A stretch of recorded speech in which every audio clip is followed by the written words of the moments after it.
Now at 8 a.m., don't let the sunshine fool you. A hot, sticky day could end with more storms. We're going to track the timing and where the rain could impact your Friday and weekend plans. Plus, the Freedom 250 Grand Prix racing into D.C. in just a few weeks, and it's bringing some major traffic changes with it. We're live with a look at the road closures, detours, and what drivers need to know. We are also live down in Ashburn with the Commander's Training Camp with the buzz around the big signing of Stephon Diggs and what this could mean for the Burgundy and Gold this season. Thanks for joining us on this Friday morning, this Zip Trip Friday as well. We are so glad to have you here. And today we are in the heart of Northern Virginia. That's right. Let's kick things off. Send it out to our crew out there, Steve, Annie, Mae, and Tucker, live in Vienna. Good morning, guys. Hey, guys. Good morning. Welcome to Fairfax County. This is great. We were out here years ago, and it's been a minute since we've been back out to Vienna, so it's great to be back, and we have a nice day so far today. I put Tucker in the chair that has the sun coming at it. I know, right? No, it's absolutely fine out here. I mean, it's very sticky, and we'll talk weather and chance for more thunderstorms. And clearly, it rained here last night, but we're off to a nice blue skies morning. I know, and this is going to be a fun one for me, because if you don't know, I talk about it all the time. Literally from this area, from kind of McLean, Tyson to Vienna area. My parents live in the Vienna area, so I'm excited to explore more of what I don't necessarily know from the area already, and then, of course, see the same businesses that I do. So wait a minute, you know some secret spots around here. Well, we already got the Annie Mae family stamp of approval for one of our restaurants we're going to be focusing on. Exactly. My mom will be here at 8:15, people. Don't worry. There's the headline. You buried the lead right there. We have some great stuff coming up. The mayor's going to join us in just a couple of minutes, and this is a mayor who has Annie Mae, yes, knows a lot about Vienna. The mayor knows a lot about Vienna because deeply entwined in the community and multi-generational. We're going to get into all those details coming up. Yeah, it really just is a whole lot of fun, so we're excited to kick it off. Yeah, can't wait. Quickly, your weather forecast. We are featuring more storms later this afternoon. 78 sticky degrees to get your morning going out there. And again, a lot of humidity across the area. First half of your day is dry. Second half of your day, 3, 4, 5 p.m. Look for the thunderstorms, just like we featured yesterday. I'll have more on the forecast from Taylor's, and we'll have more on your weekend forecast coming up in just a minute. Okay, back inside to Caesar, and let's see if Caesar can handle roads better than Annie Mae this one.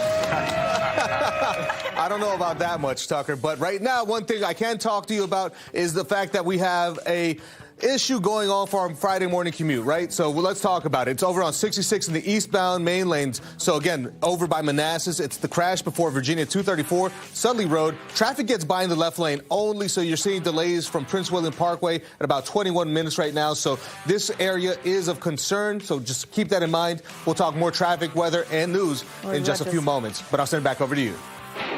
All right, Cesar, thank you. Well, the Freedom 250 Grand Prix now about 2 weeks away. The IndyCar race will run 1.7 miles through downtown D.C., but D.C. drivers are already starting to feel the impacts.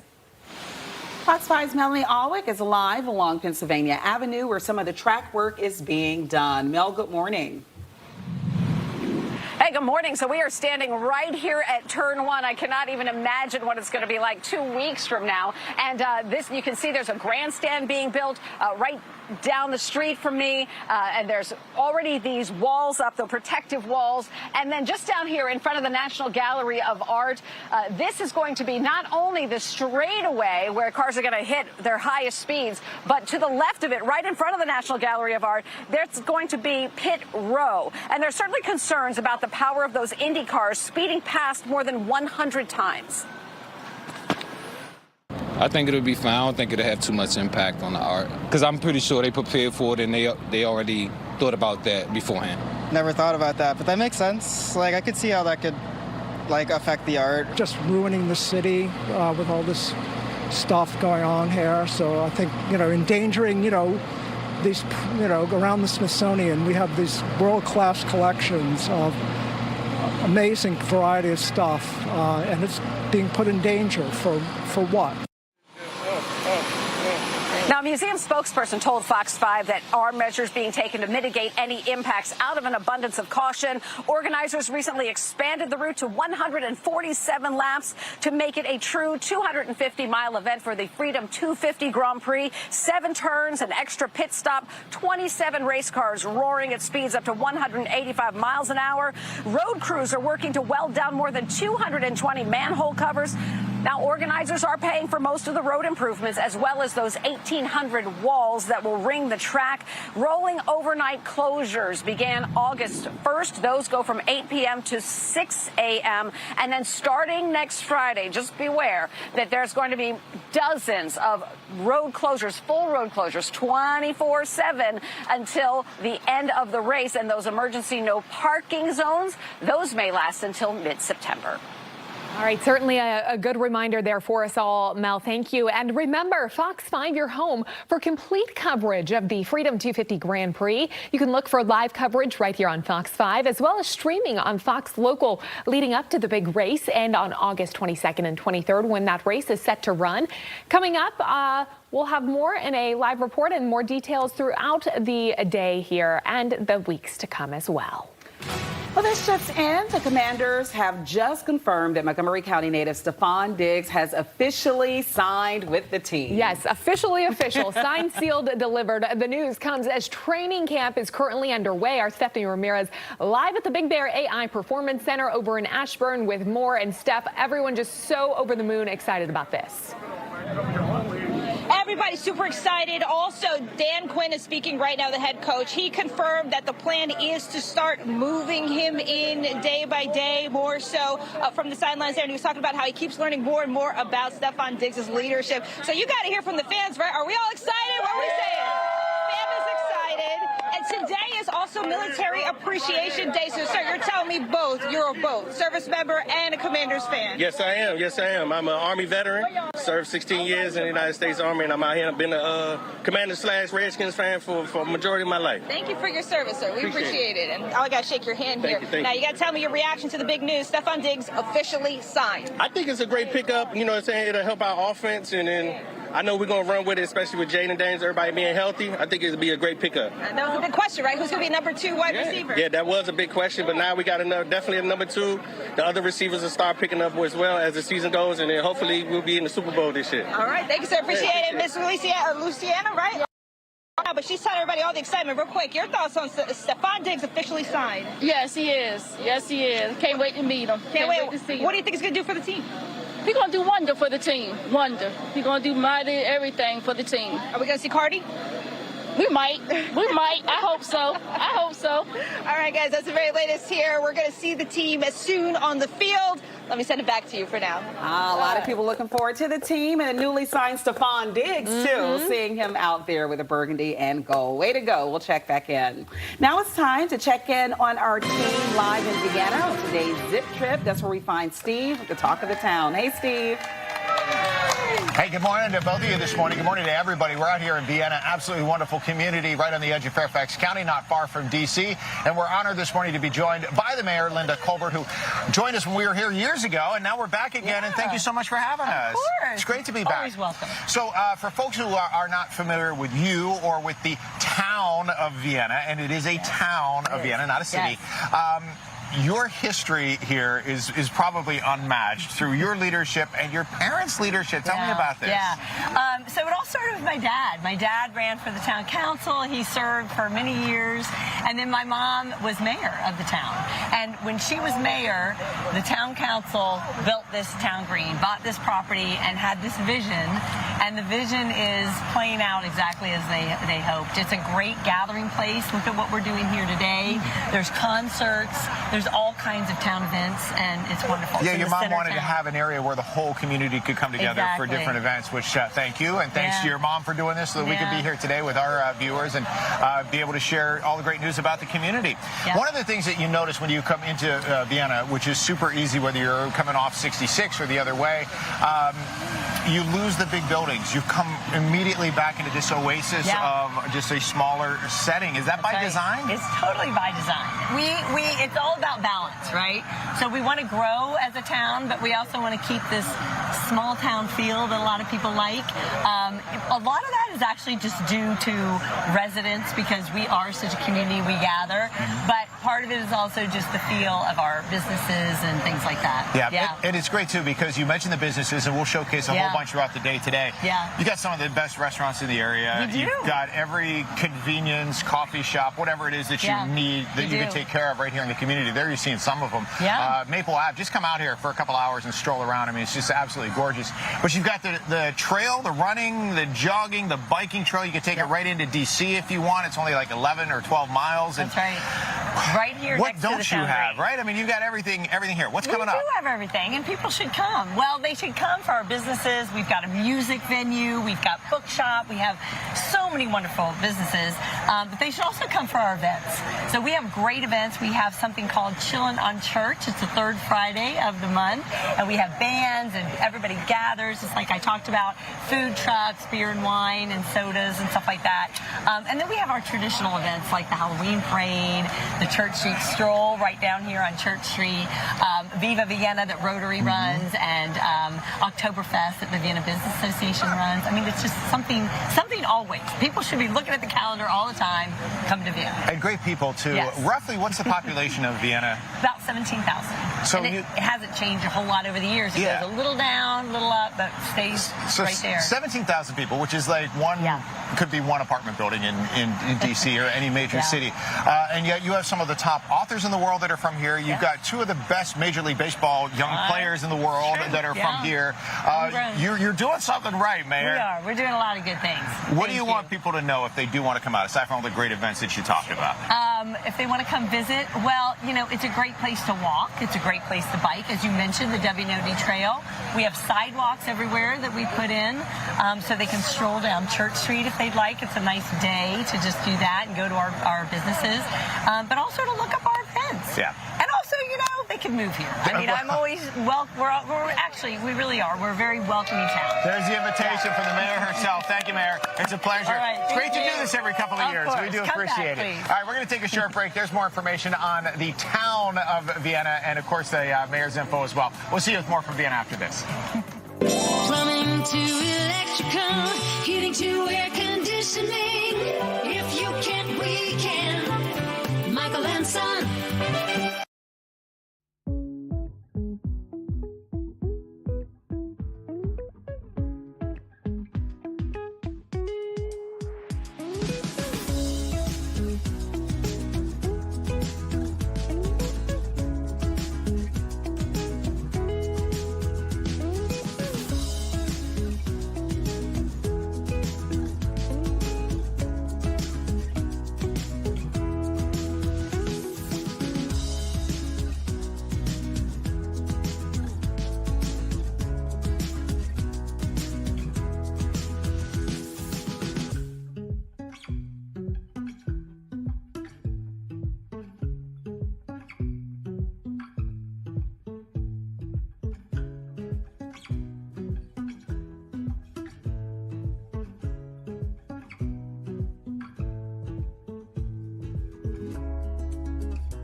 coming up on 8:15 on your Friday morning. This live view from our wharf camera. You can see the Jefferson Memorial there off in the distance. It is Zip Trip Friday as well, and we're super excited to be out in Vienna this morning. So we want to toss things over to Tucker, who's there live. Good morning.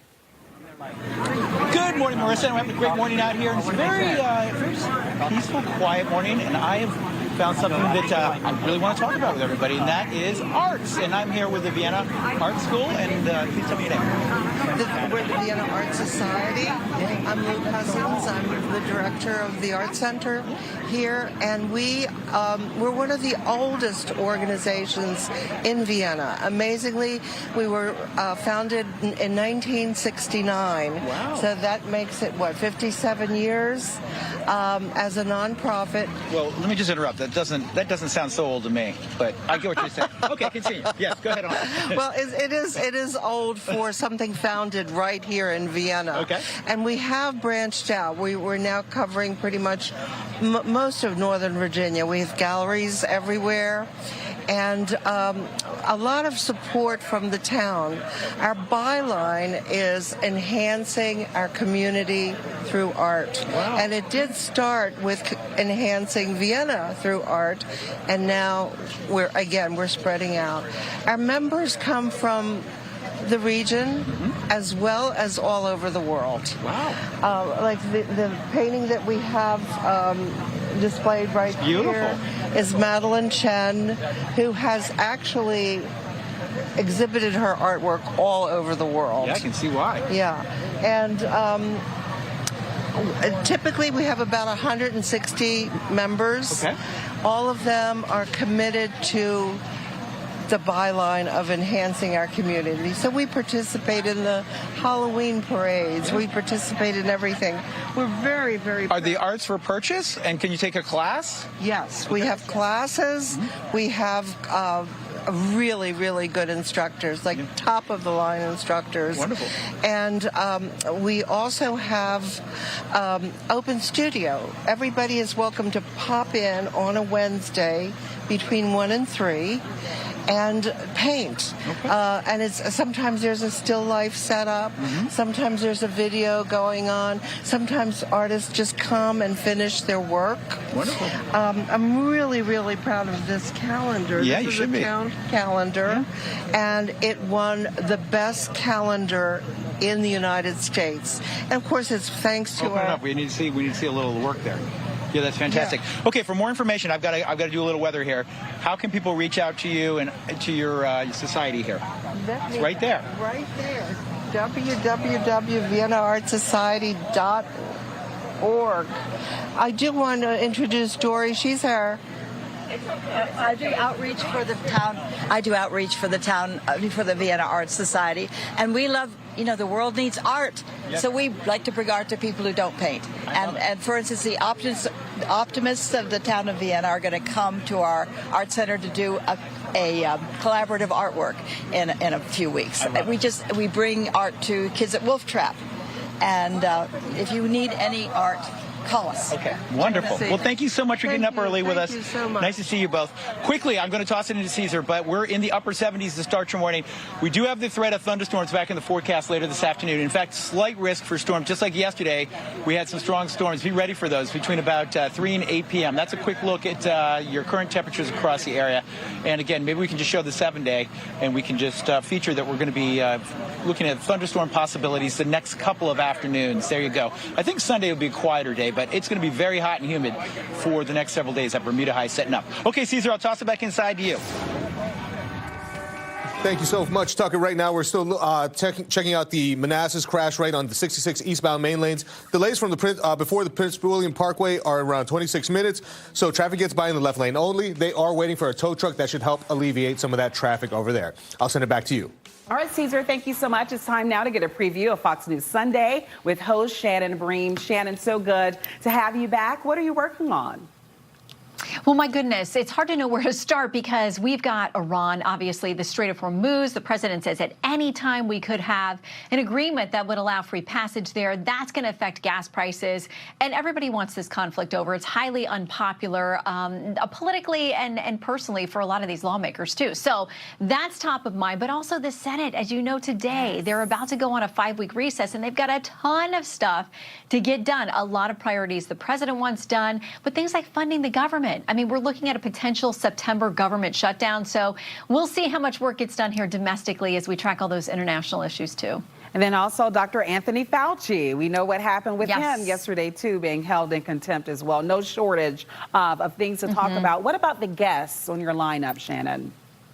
So we're going to have Senator Bill Hagerty with us. He's one of the top Republicans, and we're going to talk to him about all of these different conflicts between the White House and the GOP leadership. How do they get these things through the Senate? There's some really tough votes that they've been trying to avoid making vulnerable GOP senators take, but the president is out there on social media saying, do it. Take the votes. I want to know where everybody stands.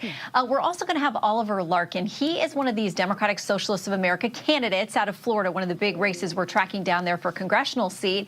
And we're going to talk to him about, like, is this where the party is at now? Does he also think we should be abolishing the Senate and the presidency and all of these other things? So we'll see where he's at on Sunday. Looking forward to it all. Shannon, thank you for joining us ahead of your show this Sunday right here on Fox 5. Make sure you all tune in Sunday morning. Well, the time now is 8:21, and coming up at 11 a.m. on the Marissa Mitchell Show, a dose of inspiration to end your week. Meet the aunt and niece duo who are reminders of the power of family. Dolly Adams took in her niece from just 1 month old. Now Raven is heading off to college on a full ride scholarship. We'll talk about how they turned hardships into success. We'll be right back.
The iconic band Earth, Wind & Fire postponing its concert in California with Lionel Richie after a band member experienced a medical emergency. The concert, which was set to kick off yesterday at the Chase Center in San Francisco, will be rescheduled, and ticket holders can either use their existing tickets for the new date or request a refund. There's no word yet at this time on which bandmate suffered that medical emergency or the cause. Comedies, horror movies, and thrillers all joining the blockbusters currently playing. Here's a look at some new releases in theaters and streaming this weekend. Finding love is hard enough. Modern modern rom-com with a twist on the classic meet cute leads what's new in theaters. To finding true love. Monica Barbaro and Callum Turner star in the romantic comedy One Night Only, set in an alternate reality where a mandate states single people are only allowed to have sex one night a year.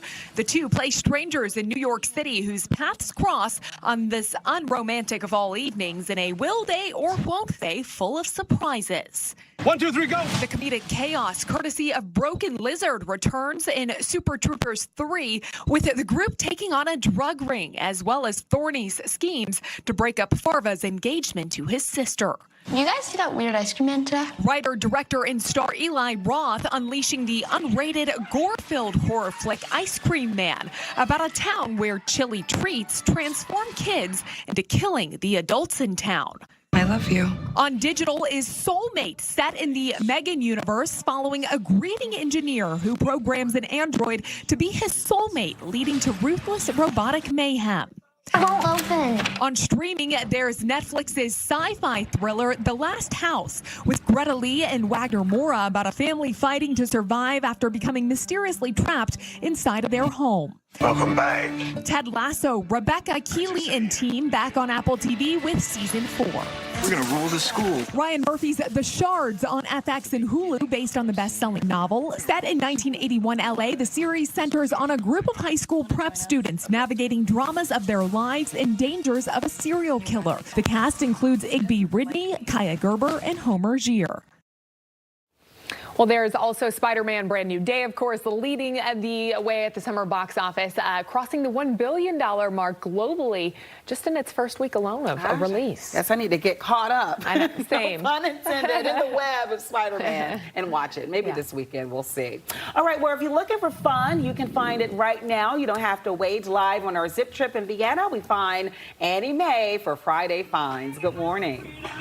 Yeah, good morning, Marissa. Having fun in Fairfax County is what we're doing. A little zip trip here in Vienna. And up next, we're going to be talking about Salvation Army. And we're going to be doing a little bit of a guessing game as we do every week for all of these products on the table up next.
Trip in Vienna, Virginia, Fairfax County. We are having a blast so far this morning. And, of course, we're doing a little Salvation Army Friday Finds. We do this every week here on Zip Trips. And, of course, Major Tom Mason joining us once again. Oh, it's nice to see you. Nice to see like you. I haven't seen you last week. And then James is our contestant, of course, this morning. Yeah. So why don't you go ahead and tell us about Salvation Army's mission and what we're doing here today? Yeah, well, today we're highlighting actually a couple things, but the primary one is our Great Patrol program, which is the Salvation Army's mobile feeding and social service program that travels around the district to 5 or 6 stops each night, nearly every night of the year. And we provide hot meals off of that unit. We provide case management, and we distribute gifts in kind that the community donates to us. So does that go into the guessing game that we're doing That kind a of little goes bit? into the guessing game, and what's really important is the partnerships we develop that support that program for us, like Coke Consolidated and DC Rotary, and groups that really invest their time and efforts into helping us with that particular program. Oh, there we go. Yeah, Exactly. so James, we have James today. Huge fan of the product. Love me a Diet Coke. Crisp Diet Coke. Okay, so let's just go ahead and get right into the guessing game. Yes. We've actually had a pretty good thing going so far the last couple of We had 5 for 5 last week, didn't we? Yes, we did. That's we had right. 5 for 5, so no pressure. No pressure. No Well, pressure. we'll do a little bit of guessing. I'll let you take it away, Major Tom. All right, so James is going to go around the front for us. And today we have, like I said, a variety. So we're going to start with kind of a vintage-looking container. Okay. So why don't you take a guess at what that might be? So we're going with 102. 102.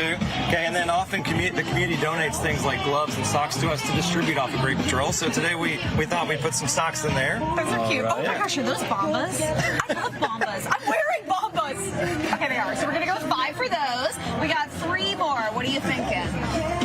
Then these are like reusable bags that we might put produce or other items in to distribute. I'm thinking 7. Okay. And then we have a Coke Consolidated T-shirt, which, again, a terrific partner. I had a feeling we were going to And then that leaves And our then last one. we prepare hot meals each night for the Great Patrol. So we have a crock pot. Here we go. A crock pot for 45. All right. Should we do the grand reveal? Let's do it. This one I think is right. This is what I would have put for 102. Okay. The crate, right now we have 102 as our guess. All right. And we have 102 as what it is. We love it. So we're 1 for 1 right now. We'll do 5 for the socks. All right. 5 for the Bomba socks, so we're 2 for 2. We got 7 for the reusable produce bags. Oh my God, you're 3 for 3. All right. Let's go. He may do it. Okay, do you want to do that side, Major Tom? Let's do it. All right, so a partnership with Coke Consolidated.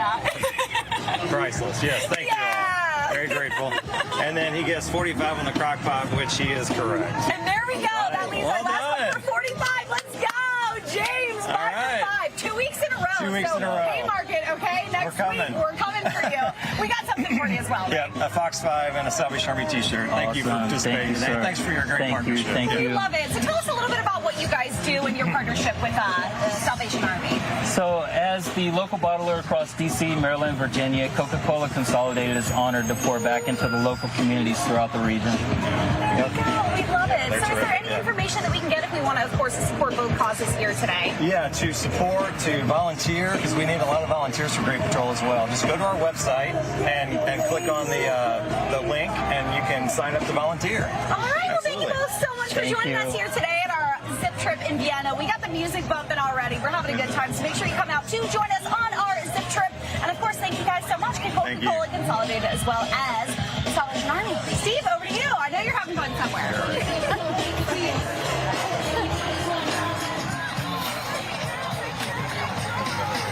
Guys, great to see you and happy to be back here in Vienna right now. We're going to do a little gifting now because there's something for everybody, literally, when we talk about this. This is Sarah. This is Noah. And the name of the business is?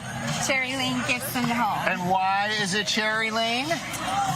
Cherry was my grandmother's maiden name, my mom's middle name, my middle name, and my daughter's middle name. Okay, I love that, and I love that the family connection is there. And the reason I bring that up is because the family connection is also here with Noah, because you guys all work together, right? Collectively, it's like a family store. Yes. All 4 kids work at our store. I love that so much. So I'm going to have you give me the overview, and then I'm going to talk to Noah about a couple of other things first. But we see some great items here. We're overall gifting, right? Special events. Like, what are some of the big events that people will come to your store to get gifts for? People love to come in for housewarming gifts, if they're going to a party, weddings, things. We have a lot of wedding gifts, and we have a lot of gifts for brides and grooms. Father's Day, Mother's Day. We have gifts for children, teenagers. We have it all. You got it all. Yeah. So one of the things, two things I noticed here. First of all, one, Noah's shirt says Virginia Tech. Second of all, this says Virginia Tech because you're going back to school soon, right? Yeah. Yeah. So you're a rising sophomore. Yep. At Tech. This is one of the things that you guys do, though, right? You have a lot of college-themed merchandise. Definitely. Graduation season, when everyone's graduating from high school or college, we have a bunch of different local colleges merchandise in our store, which make great gifts for the graduation season. And then also for like gift packages. I know my mom talks about it all the time about ladies coming into her store wanting to like back to school, care packages, right? Yeah. Yep. Send it off to the students. So even though you're at Virginia Tech, if somebody comes in and they want something from UVA or JMU, you're okay with that, right? Hey. Oh, he's okay. Business is business, right? I guess We have it all. We have all the schools. Yes. So we talked about the care packages. So what do people do? They say, I want to take care of my student, right? Yeah. And so they come in and they search out some of their best gifts. Do you recommend things? Do people just come in and kind of like browse the selection? How's it typically work?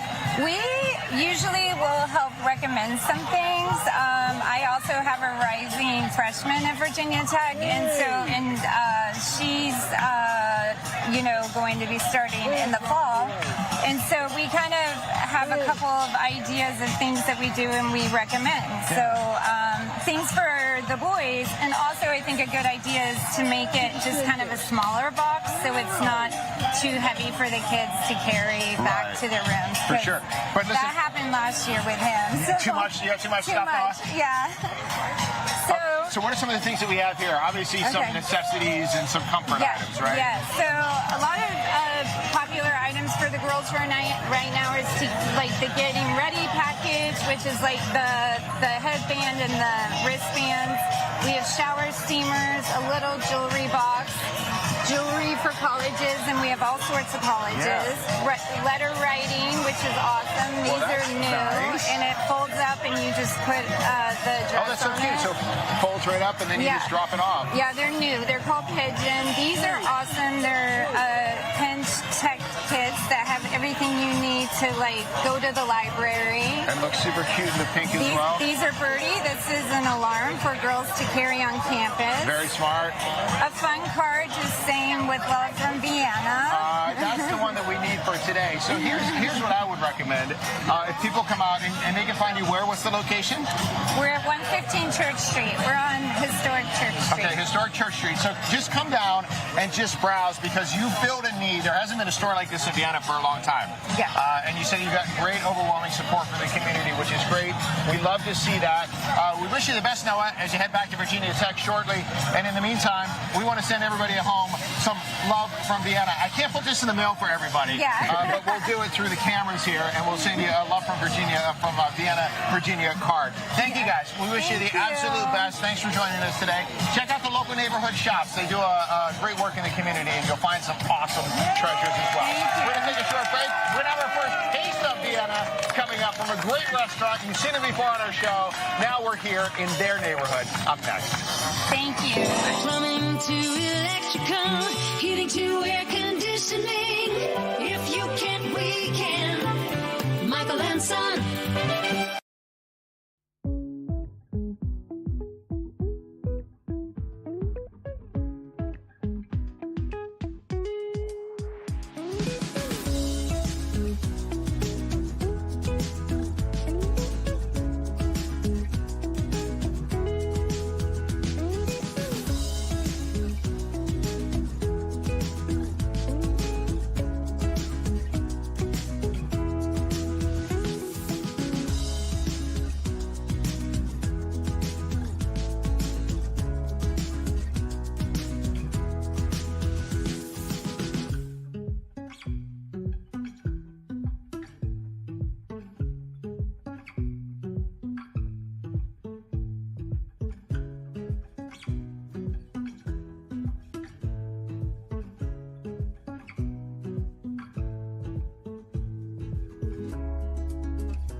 Welcome back. 8:40 this morning, and President Trump brought athletes, coaches, and staff from Team USA to the White House last night.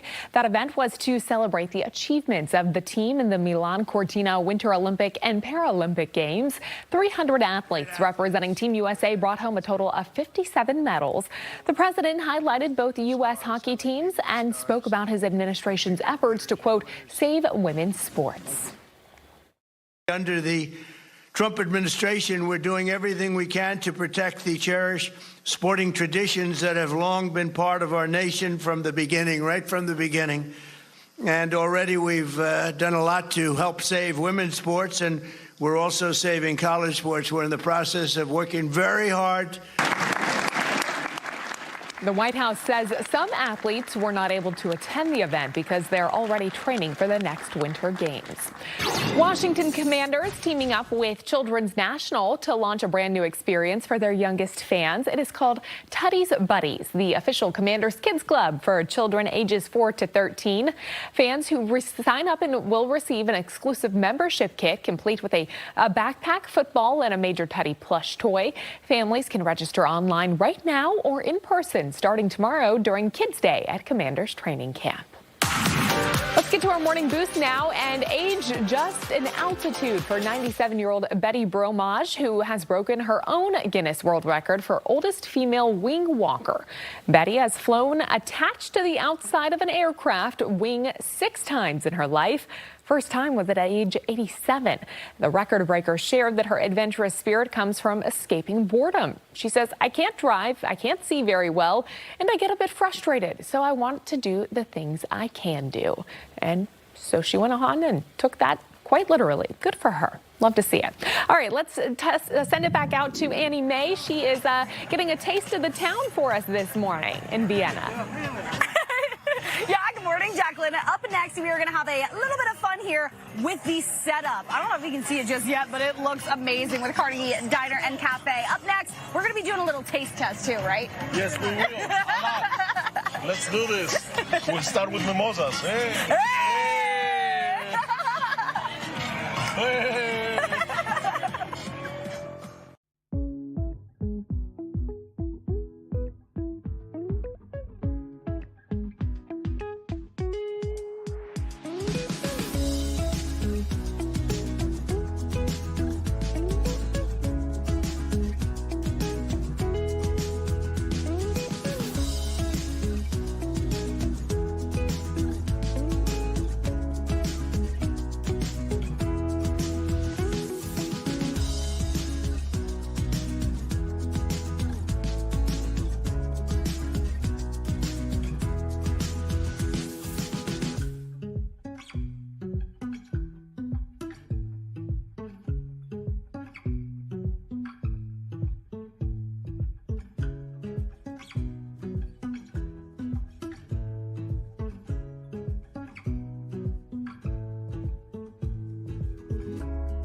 Okay, welcome back. We're having a great morning out here. What a wonderful morning we're having out here in Vienna for our zip trip. And we have Vienna 250 course, we're celebrating America's 250, but Vienna 250. I have Ann Stuntz, who's the president of the organization here. Did I get your name right? Yes, Ann Stuntz. Okay, and you are Chuck Anderson. I'm Chuck Anderson, council member and co-chair of Vienna 250. We love it, and you're both very passionate about your projects here. Tell everybody at home about Vienna 250. Well, Vienna 250 is a joint venture of Historic Vienna, of which I'm president, and the town. And Historic Vienna runs the museum in town, the 1859 Freeman Store and Museum, and the 1897 Little Library Museum. And so we're the perfect combination to put together a year and a half of just the most fabulous events. I love it. You know, lectures and colonial fairs and book talks and panels and everything. And just so much history here, right? There's so much history here. Yeah. And we've got a few more things left before the end of the year, and then we're going to bury a time capsule like a lot of people are going to do. And you and I are going to dig it up in 50 years?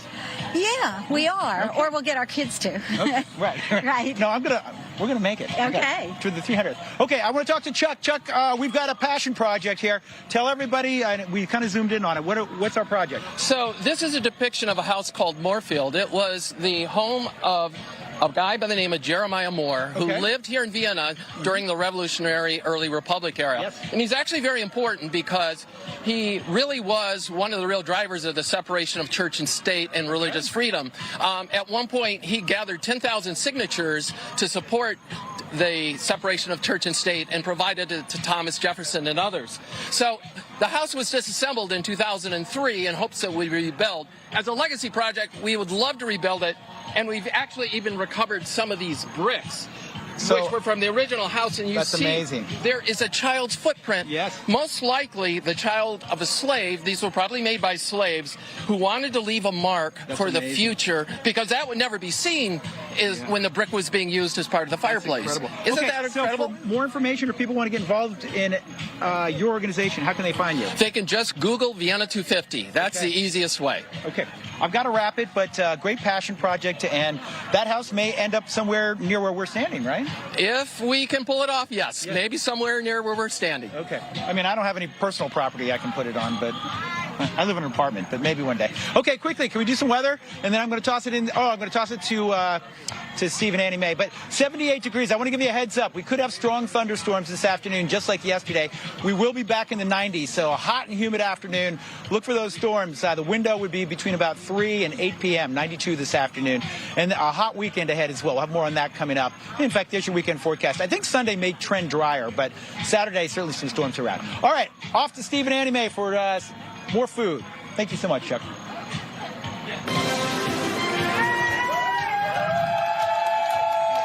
Time for our first taste of the town, and we're going big today, Annie Mae. First of all, this is our friend Stathis, who is from Carnegie Diner and Cafe, which is literally right down the street. But you guys were on our show recently. Yes, we were. And just to prove that they do everything big, and we'll get into the big portions in just a second. That cake over there is what you came on the show to promote. You were doing an eating contest of these giant cake slices. How did it go? It went amazing. It's a 24-layer chocolate cake. We call it 24 layers of happiness.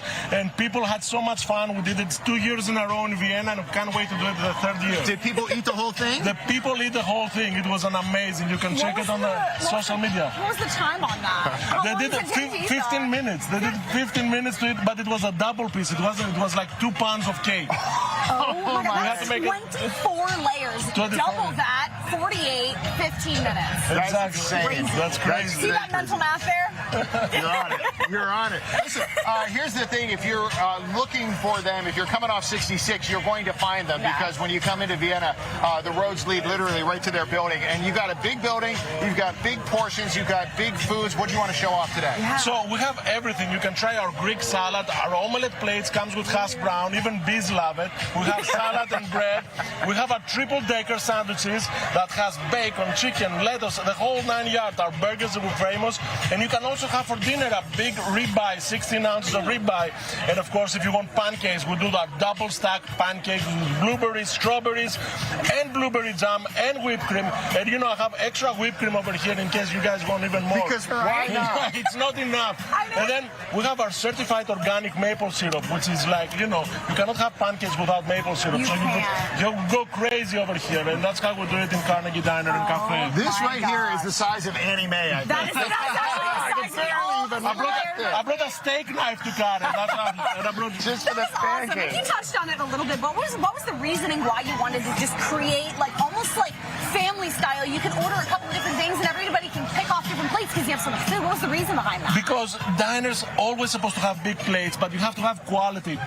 And you have to have big portions and enjoy, because everybody wants to serve a little bit of everybody, right? Because if you don't want to have pancake, but you want to have a bite of pancakes, then you can serve from your brother, sister, husband, wife.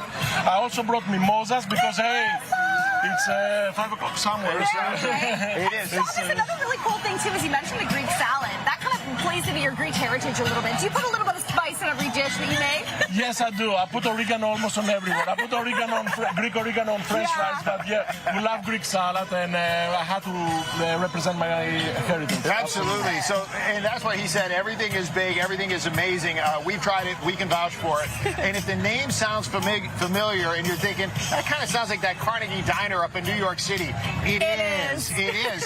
So, how has Vienna been treating you? Amazing. We love Vienna. We love the Vienna Business Association. They've been so good. The city, the mayor, everybody loved us and hugged us from the first day that we came. We came by accident, but we became family. So for us, it's very nice to be here. We love to do the Halloween parade with them. It's so fun. And Vienna has so many activities. Sometimes I tell my family, I wish I can live in Vienna. I found more fun like in New York City. That is awesome.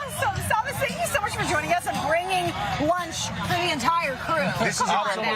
Everything stays here. You guys have to eat everything. Oh, that's a challenge in itself. But there's the info. You're going to see Maple Avenue a lot because it's the main drag right here through Vienna. But that's right where they are, 501 Maple Avenue. Follow online, whether it's the New York location, which is amazing, or here in the smaller town of Vienna. It's great stuff all around south. Cheers, my friends. Great to see you again. And we'll work on putting all this food down the rest of the day today. That's a challenge in itself, Annie Mae. More from Vienna coming up next. Cheers, guys.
8:55 with the social scene. Makia Taylor joining us now. Good morning, ladies. Good morning. Good morning. Moving right along on this Friday. I know, right?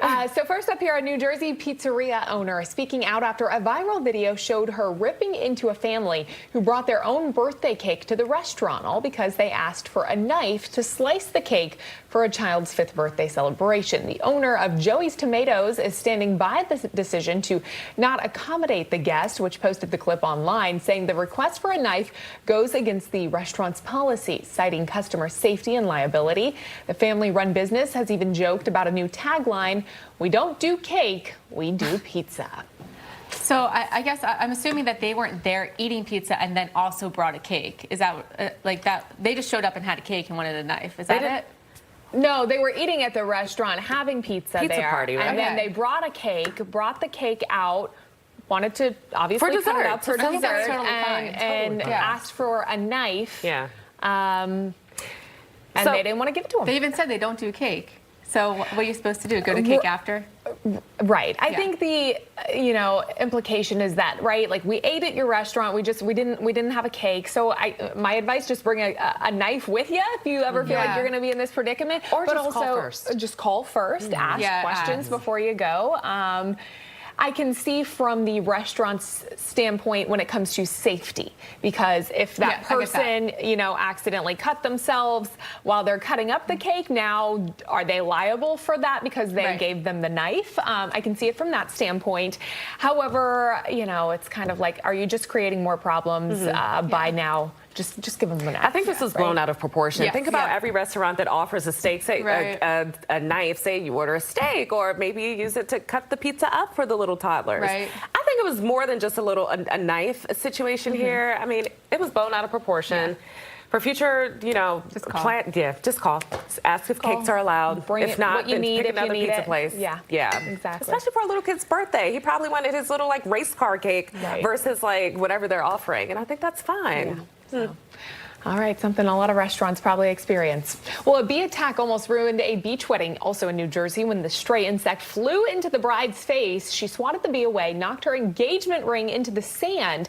The couple had to finish their vows without it. Luckily, a local volunteer found the ring with a metal detector in 10 minutes, and the guests were able to cut the cake to celebrate. They were able to cut some cake. Oh my goodness, so she's swatting the bee away. I thought it was going to say that she got stung by the bee, not that her ring got lost in the sand. Right. I can totally see this happening, though. Yeah. I mean, you're swatting. Maybe the ring was too big. It's a new ring. So I can totally see this happening. So happy they found it, though. You'll be getting your ring sized real quick after that, right? No, seriously. This is why just certain times of the year I prefer to just be inside.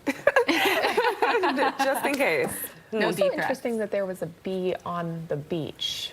Bees don't really frequent beaches. Yeah, because of the wind. Not really. Yeah, right? that's interesting. I mean, maybe. Maybe it was the borderline, the beach, and wherever that. Yeah, that's true. Who knows? Okay. All right. We've got a lot more here to come on Good Day DC. Our zip trip in Vienna continues. Control room, roll that open.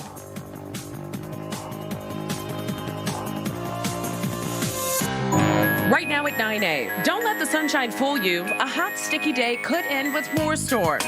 The Fox 5 weather team is tracking the timing, and weather rain could impact your Friday and weekend plans. Plus, the countdown is on for the Freedom 250 Grand Prix in D.C. But before the engines roar, drivers will need to be prepared for major road closures. We're live with what streets will be affected. Then a special day at Commander's Training Camp. It's Military Appreciation Day. We're live with the tributes, the fan excitement, and the latest from camp as the team continues to gear up for the season. Roll that open. Good Day DC is here for you, and it starts right now. Probably just, no, they were.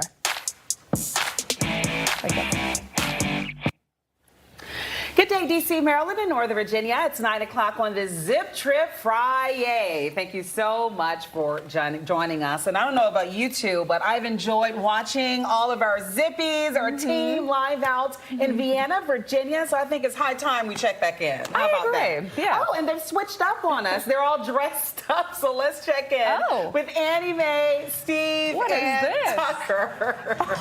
What in the world? What is happening? Howdy, y'all. We're celebrating Vienna today in a whole new way. Here's the deal.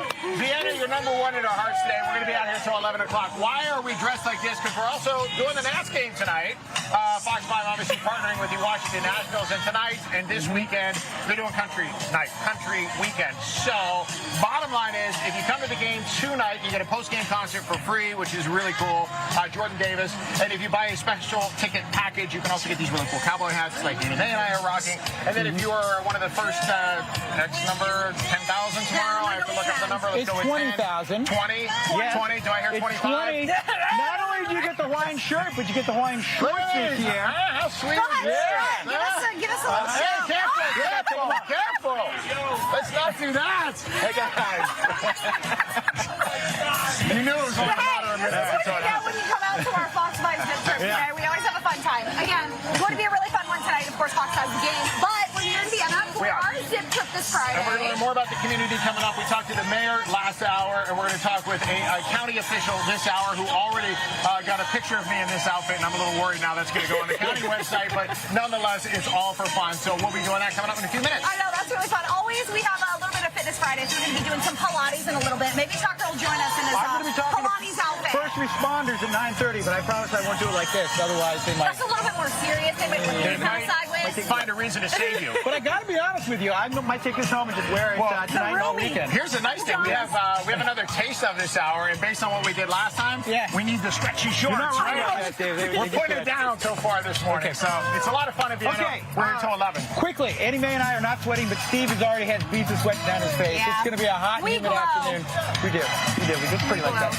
It will be in the low 90s. Look out. Later this afternoon, there could be strong thunderstorms, just like the last couple days. All right. In the meantime, ladies in the studio, back on You all are doing an amazing job. Listen, we're already going viral, which we're going to talk about a little bit later. But I think Tucker wants to go viral again. Again. I mean, my goodness. For all the right reasons, I think. Maybe for some. Sometimes. Pants under the pants that you just took off. Oh my gosh. Your time now is 9:02. It is a Friday. We got that Friday energy, but now we got to talk about the weather because it's hot and humid, and we have to deal with that as well, Taylor, and the potential for storms later. Exactly. So a very similar forecast to yesterday. If you're heading out to our zip trip for the last, 2 hours or so, make sure you stay hydrated. It's going to be a hot stretch of weather out there. We're already seeing temperatures approach the upper 70s to low 80s, and it feels warmer than that. It feels like the mid 80s currently at Reagan Airport. So that's due to that high humidity, which will help fuel some of those storms later on today. There's a live look at the temperature readings right now. Again, a little bit hotter over the bay along the eastern shore there. So if you're heading to the beach for today, heads up, it's going to be hot. Again, live look at radar. Things are dry, but heading throughout the next couple of hours, that's where we'll be in the upper 80s to low 90s. I'll have more on that 7-day coming up. Ladies. Well, Taylor, thank you. The Freedom 250 Grand Prix about 2 weeks away now, and the IndyCar race will run 1.7 miles through downtown D.C., but D.C. drivers are already starting to feel the impacts. Yeah, Fox 5's Melanie Alwick is live along Pennsylvania Avenue, where some of the track work is being done. Mel, good morning. Hey, good morning, guys. Yes, so we moved down here closer to the National Gallery of Art to show you just some of the prep work that is being done. We got the National Guard here. Madison Street looks like a pit stop in and of itself with all of those tires. Those aren't new tires, so it looks like they may be being used for other purposes. And all of the fencing that is going to be going up around the racetrack for protection. And then over here to my left, this is the massive Capitol Suites that is being built. These corporate full hospitality suites, $200,000 to $250,000 for one of these suites, which includes 30 tickets. But with all this preparation, you're also seeing all of the road closures that are happening around the area. These started August 1st from 8 p.m. to 6 a.m. And this one here, you can see this is going to be taking out at least one lane now until the remainder of the race. And drivers are just cautioned that travel lanes are going to be reduced and getting around is going to be pretty difficult from now until post-race time. Organizers recently expanded the race route to 147 laps through the National Mall to make it a true 250-mile event for the Freedom 250 Grand Prix. There are 7 turns and an extra pit stop now for a little more excitement. 27 race cars roaring at speeds up to 185 miles an hour past our monuments and museums. Road crews are also working to weld down more than 220 manhole covers that could accidentally get sucked up by the torque on these race cars.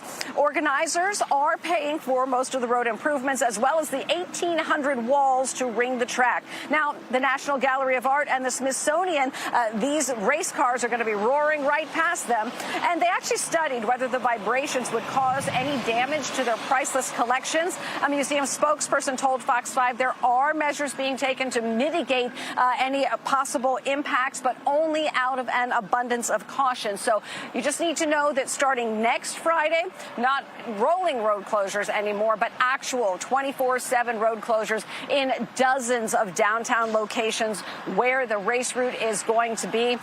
And also those emergency no parking restrictions, those are going to last through mid-September. So you want to go to our website, you want to go to our Fox Local app where you can see a map of all of this, and you can sort of make your plans for maybe not driving around downtown during that time. You definitely don't want to be caught by surprise. Thanks for the heads up on all of it, Mel. We appreciate it.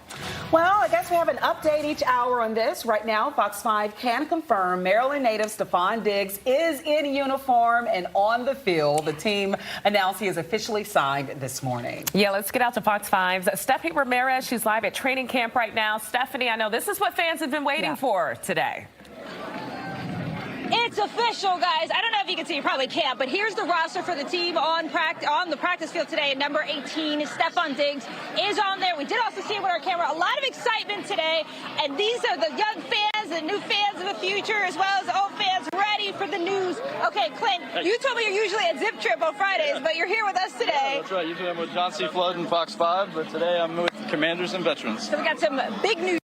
Stefon Diggs is officially signed. He's on the field. What do you think that means for the team? I think that's tremendous. We need all we can get, and we got to have a better season this year. Okay. And then what was your reaction when you heard the news? I mean, I was excited. You know, every player that we get that can bring so much to the team, this means a lot for Washington.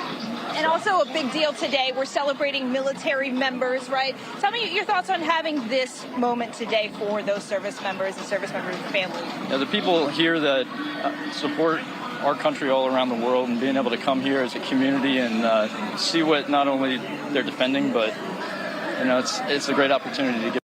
All right, we appreciate you, sir. Thank you for your time. Thank you for talking with us. Hey guys, anything you want to say real quick about Stefon Diggs and the team this year? I'm happy. Constantly excited for him. That's all I can say. Look, McLaurin, and then I don't know. I'm just happy. That's all. Everybody. All right, thank you guys. We appreciate it. It's the very latest here from training camp. I'll send it back to you. Thank you. I wish she could just pack us in a bag and take us with her. Looks like they're having a blast out there, just like our team live in Vienna, Virginia, for today's Zip Trip. Hey, Steve, wait a minute. Where's the fit? All right, I had to do the quick change. I know that fit can only last for so long. But also, we have an esteemed official here, so you know I didn't want to look too jammied up with how things are going. Walter Alcorn is the district supervisor here for 100 Mill region, which includes the town of Vienna, which is great. Correct. So thank you for having us in this part of Fairfax County. We do appreciate it. And you guys are just doing more and more all the time. I mean, Fairfax County obviously is one of the most populated counties, one of the busiest counties. So what's new? Well, thank you, Steve, for coming here, for basically doing what you're doing, highlighting all the great things that are going on here in Vienna, in this part of Fairfax County. You know, we've already talked, or I guess you've already talked with this restaurant thing here is amazing. Yeah, it really is. In the town of Vienna. You know, I'm getting hungry from the last person. You know, that's a lot of good stuff there. Portions are really good at that place, too, by the way.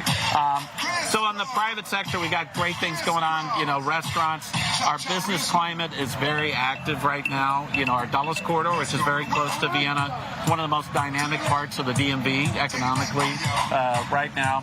But on the public side, you know, we're just building a new Fairfax County library across the street here. To replace the old one, it's going to be called the Vienna Carter Library, and it's about a third complete at this point. So we're really looking forward to that. We got a temporary library for now, but you know, it's one of the number of services that are provided here in Vienna by Fairfax County. It's a joint thing in Vienna. Vienna's about 17,000 people, and Vienna has been around for over 100 years, well over 100 years. So some of the services here are provided by Vienna, and the others are provided by Fairfax County. It's a great partnership, and we talk about connections throughout the entire DMV area. And one of the great connections literally is right next to us with the trail that runs all the way into the district and all throughout the region. And it just, if somebody wants to bike on a weekend, just stop off and enjoy one of these restaurants or coffee shops or something that we have here in Vienna. No, that's absolutely right. You know, we are very fortunate. This was the first Rails to Trails project in the United States. So for folks that know, you know, it's called the WNOD Trail because it used to be a train track. And that's what was here until the 1970s. So it's not been that long, but now it really is a cornerstone of people getting around in this part of the county. And it's good for recreation, and, you know, people use it also. Some people use it to commute. One of the great things here, too, as well, is that, you know, we talk about Fairfax County and the growth that Fairfax County has seen. And if you go to Tyson's or you go to McLean, you can see the high-rises and all the activity that's there. And then you literally come 2 miles down the road, and we have the small-town feel. That is exactly right, Steve. You know, we do have, and thank you for mentioning it, the Dulles Corridor, Tyson's, Reston, Herndon have a lot of activity. Have some big homes going up, or some big buildings going up around Metro Rail. But Vienna is really more at a human scale, so, you know, it's really a special place, part of Fairfax County that has changed, but, you know, it still maintains that, I would say, you know, earlier feeling when it wasn't just cars driving around everywhere. Exactly. So it's nice to be able to walk to things.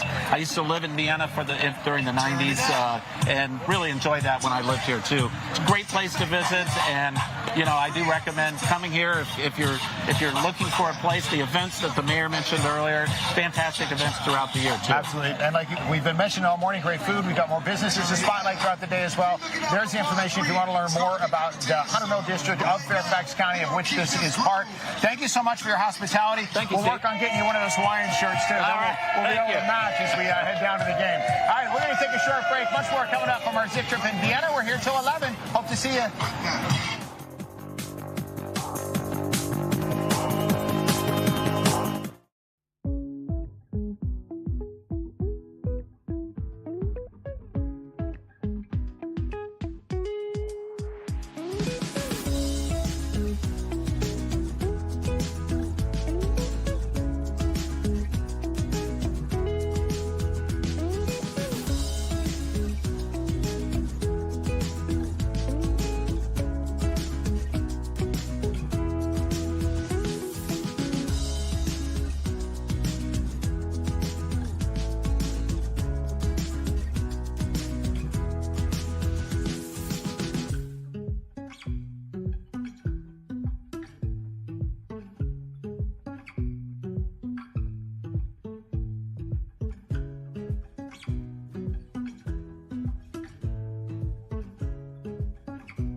Vienna on Fox 5. We have so much that we're covering for the majority of the day here in the Vienna area, but we can't get it all, so we got a little 5 must-stops for you right now.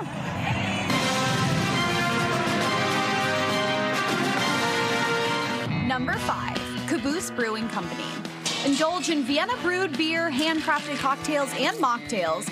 Plan to bring your friends and your family here. This stop is perfect for farm-to-table meals and a small-town pub atmosphere. Number 4, Jam and Java.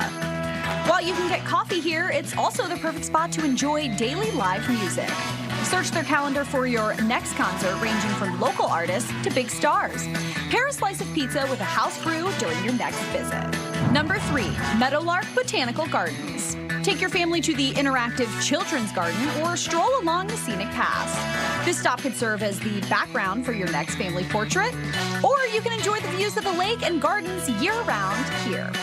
Number 2, Wolf Trap. This stop is the nation's only national park dedicated to the arts. Enjoy performances from stars of today and your favorites over the ages. And for your kids, there's musicals and dinosaur shows too.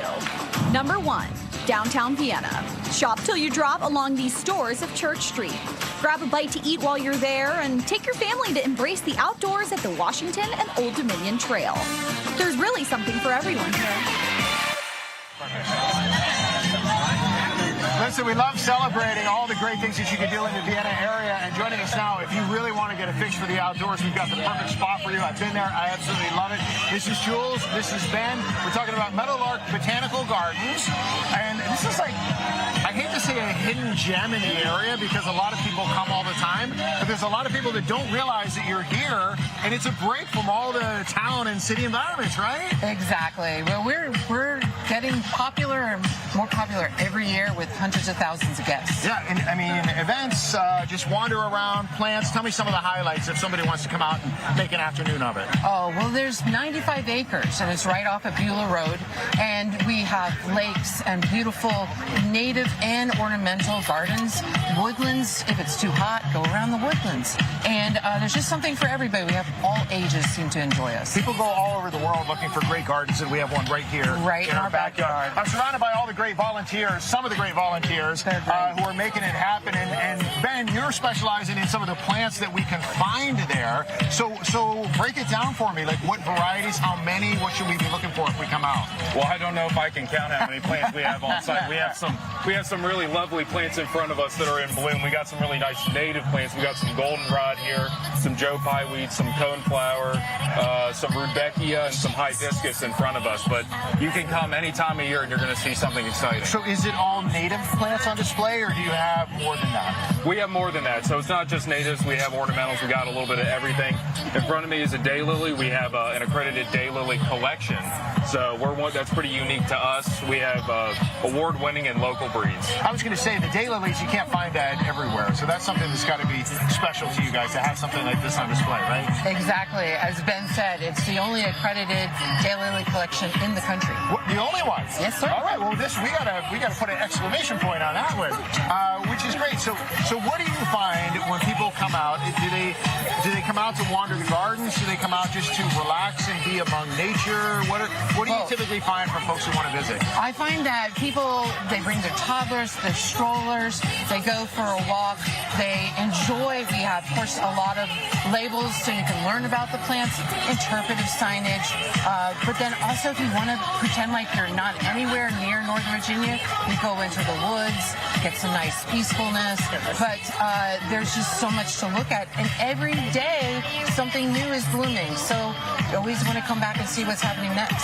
So that's part of the challenge, right, is like to maintain everything, because the blooms are not going to all be at the same time, right? Right, yeah. So does that mean it's a different experience throughout the year, depending on when you come? Oh, definitely, yeah. You can start even in the wintertime with evergreens, and then you go into spring, we got a lot of cherry trees out there, so it'll just be a sea of color, and then summer hits, and we got a lot of annuals, and then kind of this time of year is when the natives really start putting out a sea of color. And Jules, I can't help but see all the volunteers around here. They're smiling, they're nodding along.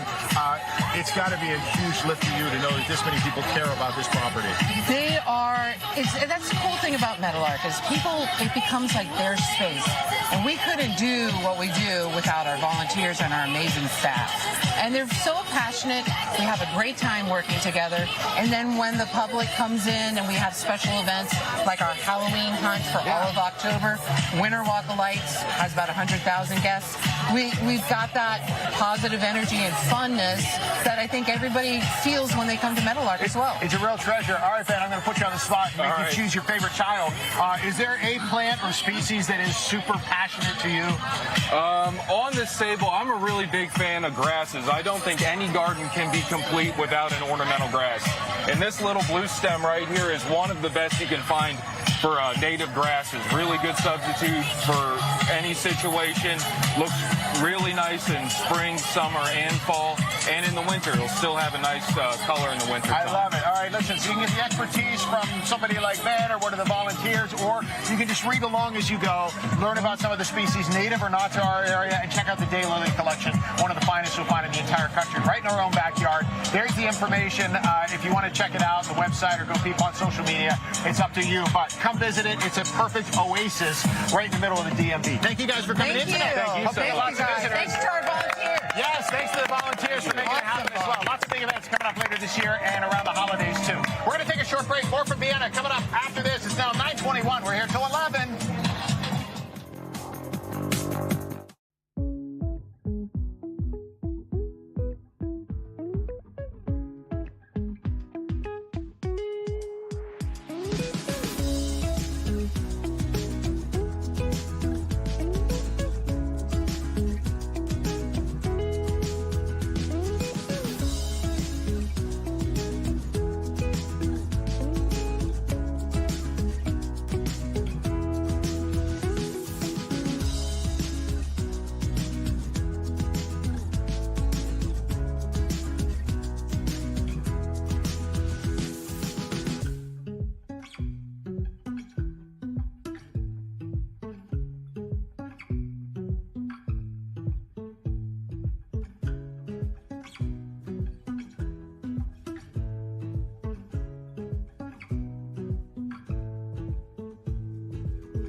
trip. Still got my hat on, but today we're talking about a little bit of puppies and all of the adorable adoptables that we have here today in Fairfax County. So Fairfax County Animal Services, Thomas is joining us this morning, and we're learning a little bit more about some of the adoptables today. Come on, we got to put them on. Let's put the bad boys on. The bad boys, literally. We got two of them today, but they're good boys. They're good boys, but you know, a little bit of attitude. There you go. Why don't you just tell us about what you guys do here in the the Fairfax County area, specifically in Vienna? Yeah, so we have a bunch of outreach events. You'll see us in the community with our lovely adoptable dogs. We have our sheltering campuses in Lorton and Fairfax. Come in, meet dogs, cats, puppies, kittens, reptiles, rodents, like guinea pigs, bunnies. Yeah, just basically every animal. Or if you want a duck or a chicken, we can probably do that too. A chicken or anything? That is so much fun. I love that. What is the volunteer situation like? What do you guys need? Do you need more volunteers, sponsors, animals that people can help out with? Is that kind of what you need?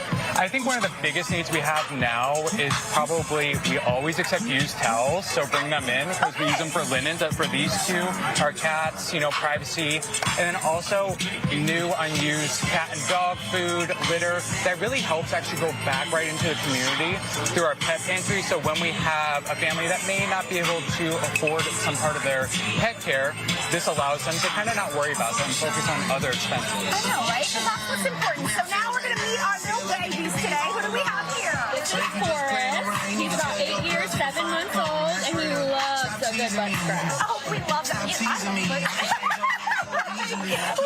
Hello, Forrest. How are you, sweetie pie? Okay, so he's on the little bit maybe older side. Is he a little bit more mellow in terms of characteristics? He is very chill. He's very go with the flow. He loves a good walk, and he's great on leash. Okay, so what family do you think he would work well with if we want to adopt him? I think maybe like a couple that loves to go on hikes, things like that.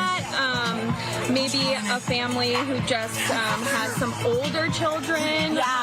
People that can give him some time and space to really get comfortable. Hi, hello, Forrest. Say hello to everybody here at Fox 5. We got one more baby over here. Who is this? Hi, this is Colby. He's 4.5. He's super chill. He's 4.5, super chill. Okay, would that be kind of one of the characteristics? Who would he maybe be good with if we see some of our viewers that would maybe want a puppy today? Yeah, great family. He's good with other dogs as well, so that's a plus. He did super well in the car on the way here, so yeah. Okay, that's good though. He's good with other dogs because I know a lot of people. Oh, look at him. He's leaning right on me. He loves love. That's of course something good that people are looking for too, just kind of being good with other animals. Exactly, right? Yeah, we love it. Well, thank you so much to these adorable little adoptables. They are, of course, up for adoption today. You guys have some upcoming stuff as well, right? You have a $0 adoption that's coming up? We do. So August 21st through 23rd, come to either of our campuses. $0 adoptions on all animals. Even you can do a test trial through our adoption audition. So 5 days for dogs, bring them home, no strings attached. Even if it happens after or some part during, we'll still honor that $0 adoptions. And for cats, many of them are available for that. That's a 2-week period. Again, if it happens before, during, or after, we're going to honor that. So thank you so much, Thomas, of course, at Fairfax County Animal Services today. Thank you to our 2 little puppies. As we say goodbye, we'll see you here on Fox 5 after the break. Ready?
Seoul.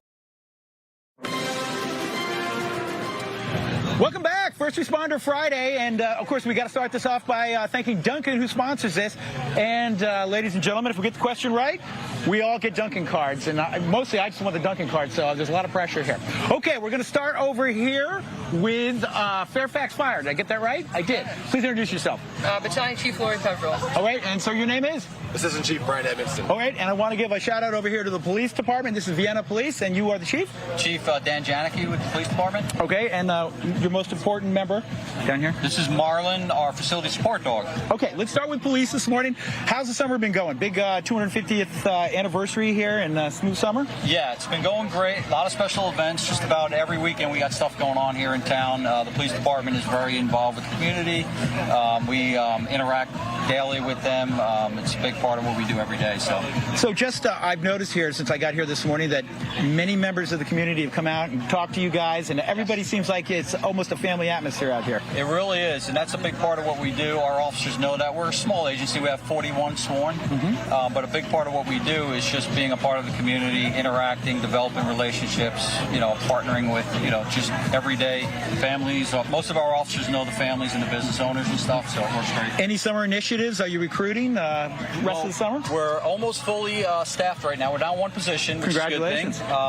Summer initiatives, we focusing on safety with e-bikes. Okay. It's kind of been a challenge here recently, so we've been doing some enforcement, but more educational on that. Okay. And then we're looking forward to the fall time with the big events coming up, Halloween parade, our Cops and Kid Fun Runs coming up, which is a really big event. Any special shout-outs to any of the gentlemen behind us? Well, we got our Deputy Chief Dave Huckler. This is Detective Marcos Herrera. Captains, Pat Kiley, Sam, McGoley, and Chip with McElhatton. They're all part of their patrol team. I do want to give a shout out to Marlon and Mutts with a Mission. They're an amazing nonprofit organization that provides support dogs to law enforcement and military. We got him about 2.5, 3 years ago. He goes everywhere where Marcos is. I love it. All right. Pardon me, I got to get over to the fire department. I got to give the fire department a shout out. Hard, long summer here, hot summer. Let's talk. Always hot summer. We have one main message here, and that is consistently hydrate and drink before you're thirsty. So heat is the #1 killer for weather-related issues, more than hurricanes and tornadoes. If you have heat exhaustion, this looks like excessive sweating, nausea, lightheadedness, heat stroke. This is a 911 call. This looks like hot, dry skin. Your body temperature is 103, and you're probably a little disoriented. And just a reminder about safety with water, because listen, it's going to be a hot, sticky weekend. Temperature's going to be in the 90s, heat index near 100. We're concerned about water and, of course, grilling, right? Yeah, absolutely. I mean, just what Chinese Chief Pepperell said is just the importance of staying ahead of that, not getting behind, especially as the humidity gets up and you're sweating, and really paying attention to those charts about how much water you should be getting back in, and hydrating with sometimes with things like Gatorade or other options, and just over drinking water. I can't help it, but I'm just in amazement at your firefighter stature there. Well, what do I got to do to look like you? Gosh, I mean, hydrate, and maybe get to the gym 1 or 2 days a week. But Tucker, thank you for that. That was really nice. Thank you. Maybe that's right. He doesn't feature the donuts. All right, thank you to the police department. Thank you to the fire department. Sorry to put you on the spot there. Great organization here in Fairfax. Great town of Vienna. I'm going to toss it inside to you, Taylor. I always know how to make it awkward. There you go. Back to you. It looks hot out there just from seeing it. So stay cool, stay hydrated out there, guys.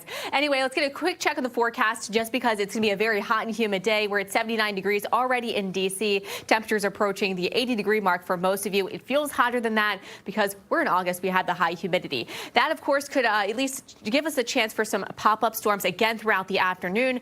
That will last through this evening. So, again, one of those days not everyone will see the activity, but we will be under that risk for severe weather all the way through this evening. Main concern will be damaging wind gusts and those heavy downpours that could lead to flooding or ponding on the roadways in some spots. 7-day forecast will continue with the hot and humid weather all the way through the weekend and into early next week. All right, now we're going to head back out to our zip trip in Vienna and check in with Steve. All right, Taylor, thank you so very much. Listen, there's no doubt about it. It's hot out here today, right? We're dripping with sweat, the humidity. It rained last night. We know the deal. It's DJ Mitch B, who is playing the music for us today. This might be downright cool from the last time you joined us down at Navy Yard. Oh, yeah. Navy Yard was one of those ones. I think it was close to 100 degrees, if not that. Yeah. So this is much better. We got greenery out here. We got fresh air, great people. It's a great time. And because of Navy Yard, we added a fan to the collection as well, right? Yeah, you live and you learn, right? So this is a perfect example. July 4th weekend in DMV taught me have the fan on deck. So here's the deal. In addition to bringing us great music today, we do love our DJs on the zip trips. We got the kids out here playing ball. Everybody's having a good time. It's a big old party on a Friday morning. This is home to you, right? You grew up right around here. Yeah, so I grew up in Manassas, Virginia, born and raised, but I'm a member of First Baptist Church of Vienna, so it's good to be back in this area. I'm very familiar with it. This is my first time in the town green area, but it's been phenomenal to be out here this morning, and it's a full circle moment for sure. So this is what we got to do that. So you got to get in touch with him. We'll put you up for a walk. And you got to get back in Vienna to do more events, so it feels like a homecoming every time you come back, right? No, absolutely. You know, it's been a great summer. I've been all across the DMV area, Maryland, Virginia, and you guys have been a big help to that, just giving me a platform for my passion. So I appreciate you guys. This is great. So listen, we've been getting some great music, some great throwback music. How's the new music these days? You still adding to the collection, or do you like throwing the old school? Every Friday is New Music Friday, right? And as a DJ, you always try to stay current with things, but what we know is the classics never fail. Before I Let Go, Boots on the Ground, and those classics for the OGs out here that want to hear the good things. There you go. There's the information in his social media, TikTok and otherwise, if you want to grab it. In the meantime, come on out here. We got another hour or so that we're going to be hanging here. Maybe an hour and a half. I'll tell you what. Let's do that. So 11 o'clock this morning, he's going to keep the music going. You got great tunes. If you just want to come out, stop by on your way to work or whatever you're doing, please come say hello. Enjoy some good music and some good times at the Zip Trip. Thanks, my friend. Good to see you. Always a pleasure to see you. All right, that's 2 Zip Trips for him this year. We'll see if we can make it 3 by the end of the season. We'll see you with more after this from Vienna.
be.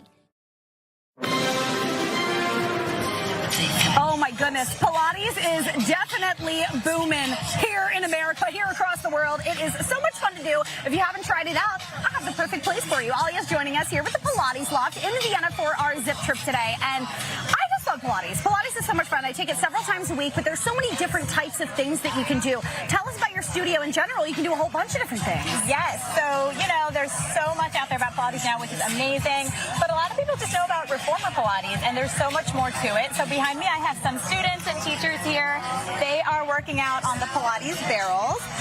And we have a classical Pilates studio right here on Church Street called the Pilates Loft, where you can experience the true classical system with all of these great tools in a very small, personalized environment, and it's so great for everyone. Exactly, and you kind of described it as more of like a boutique studio. So it's not like, per se, you're going to a college class and you're sitting in a 500-person lecture. You go to your class, and it's, 4 to 6 people. Yeah, 4 to 6 people maximum in our classes, and what's great about that is it meets you where you are. So we can modify for your body, your issues, your injuries. We have everybody from professional athletes to people recovering from surgery, and it's just so wonderful to use Pilates as cross-training in your weekly routine. Exactly. So I'm a Pilates princess myself. Obviously, I do a little bit more than maybe some of our viewers do. Yeah. Maybe explain the difference between a reformer, that's kind of the machine that you're looking at, and then what we're doing today. So, the reformer is kind of the piece that everyone is most familiar with. But as I mentioned, Pilates as a system incorporates chairs, barrels, mat work,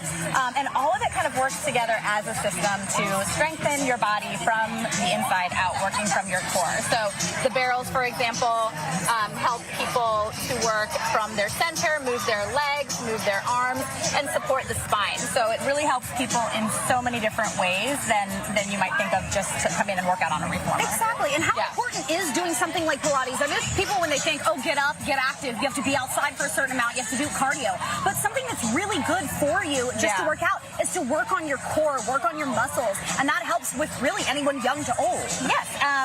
Strengthening your core helps support back, the whole body, and then also helps retain flexibility and mobility through your life. So I think Pilates is important for everybody to do their whole lives. How have you guys found dealing with kind of the boom that is Pilates? I feel like it's so huge now compared to what it was even maybe 20 years ago. Do you feel like you're seeing a whole lot more people come in and be like, I want to try this? I think it's great. Movement is great. Whatever gets people moving is amazing. But Pilates has been around for a really long time. In the 20s, Joseph Pilates invented this system, and it's been around forever. So I love that more people are coming to it, and I want more people to kind of experience it in its most authentic form, which is what I think our studio is really great at, the Pilates Loft right here on Church Street. Exactly. Yeah. And how would you describe maybe the energy in your classes? Typically, you're seeing a lot more women do it. Is it just an environment where you're seeing a lot of people kind of supporting each other? Yeah, especially here in Vienna, which, look around us. Everyone's out supporting each other. It's such a great community. Small classes, very community-oriented, very positive. There's no loud music, no lights, very focused, but very tailored to your individual needs, like I said. Exactly. And are there different, maybe, is there a membership, or do we sign up for specific classes? How can we do that? We have various options for membership. We do even private classes if you're not comfortable going into the group classes. New students get their first foundations class free. Our foundations classes are where you kind of learn the very basics of the movement and the equipment. So you can find out more about that at thepilatesloft.com or on our Instagram, the Pilates Loft Virginia. There we go. And you said you guys are right along Church Street, so you're right here kind of in the Vienna area. Yes, right here on Church Street, over by Trace and over by Great Harvest Bread. How long have you been here? Do you enjoy the Vienna area? We have been here for 3 years, but it's not our first studio. So I have 2 other locations in Arlington that have been there for over 11 years, and this is my newest location, and I just love being in this new community with all these people. I know, I really do love it too. Definitely from, I don't have to say it again, I'm from this area. I absolutely love it. So Ollie, thank you so much for joining us here today. Thank you, Annie. We will put all the information there up on the screen for you if you do want to take yourself a class. And like she mentioned, there is a potential for one free, right? Yes, first foundations class is free. Come check us out. We'd love to have you, everybody new to old. All right, well, thank you so much for joining us here from our Zip Trip live in Vienna. Of course, to our viewers, make sure you come out. We are having a fun time all morning long, and we got another hour of it. So we're going to have a blast. Thanks so much. Thank you. All right, that's it from us here in Vienna.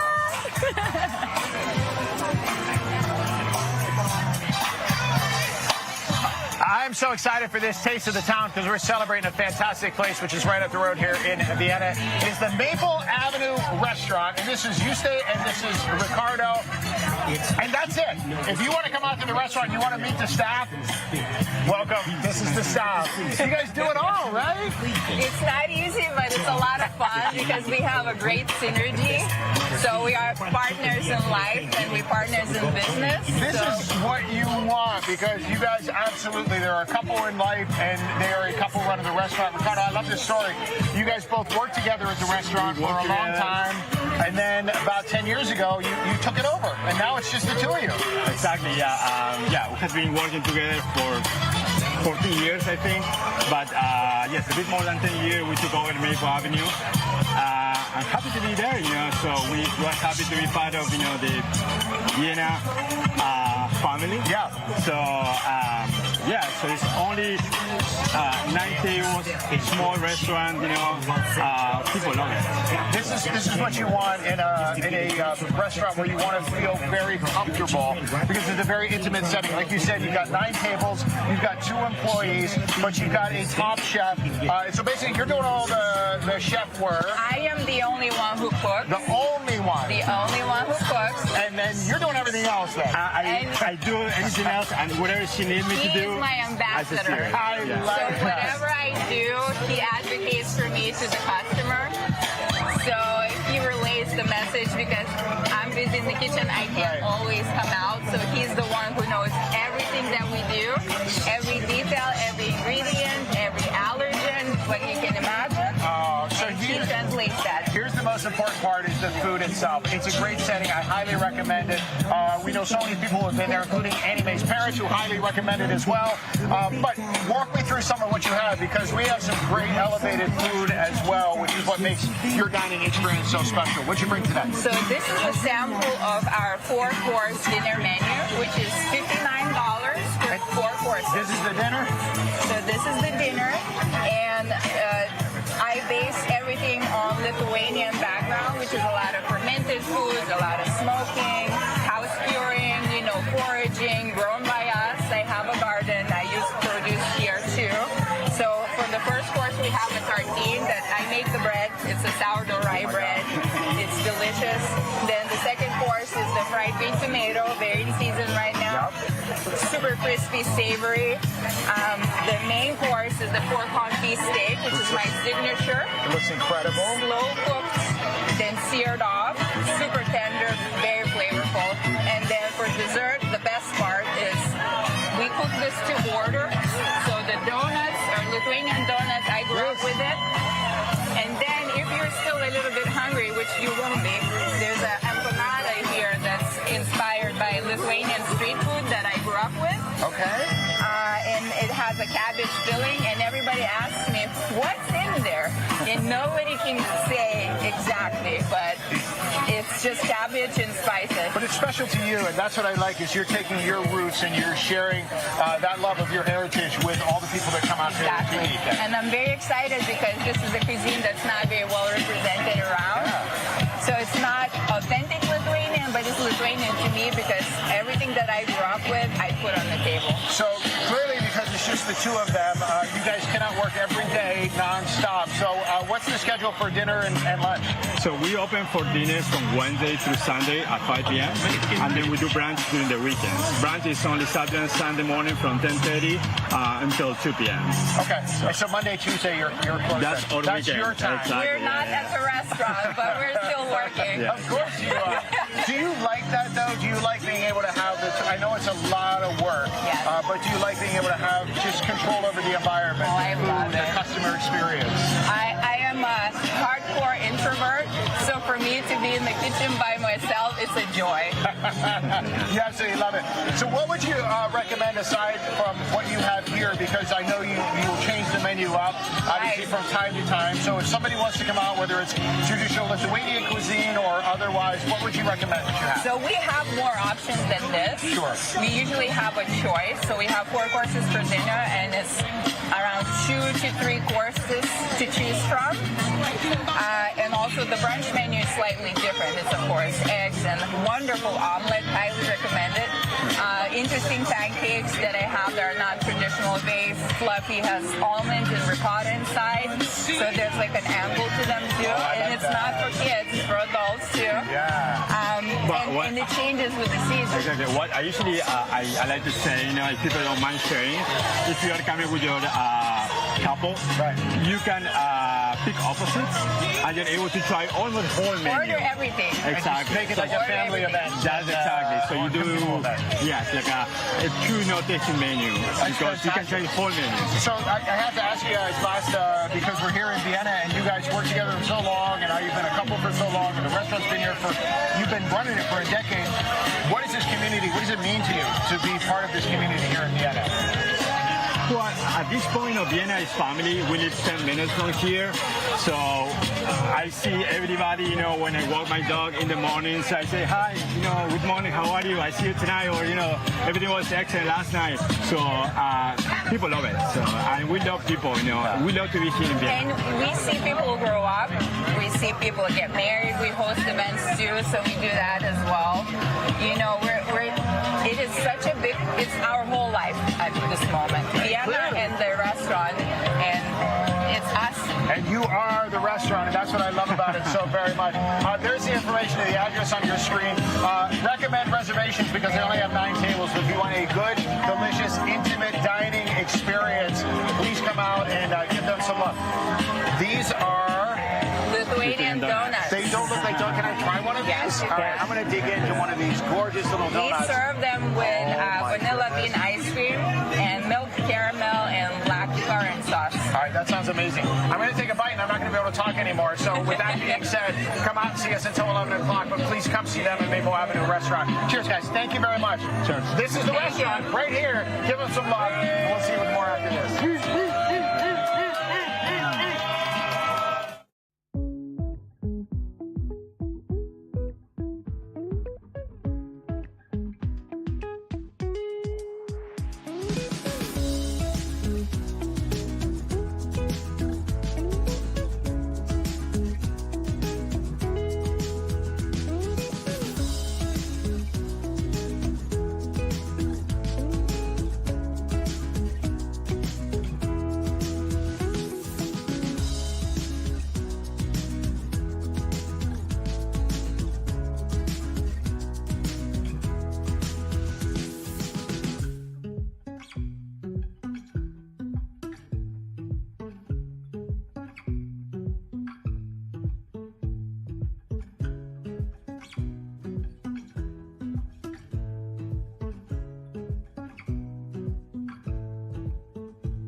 Okay, come close. Get closer, Okay. but you gotta be quiet on the set. Quiet. If you spend some time online, like what are those ladies doing? You may have noticed that our morning crew here on air, some of our members off air, we are going viral. We got in on Saucy Santana's Quiet on the Creek trend. Check it out.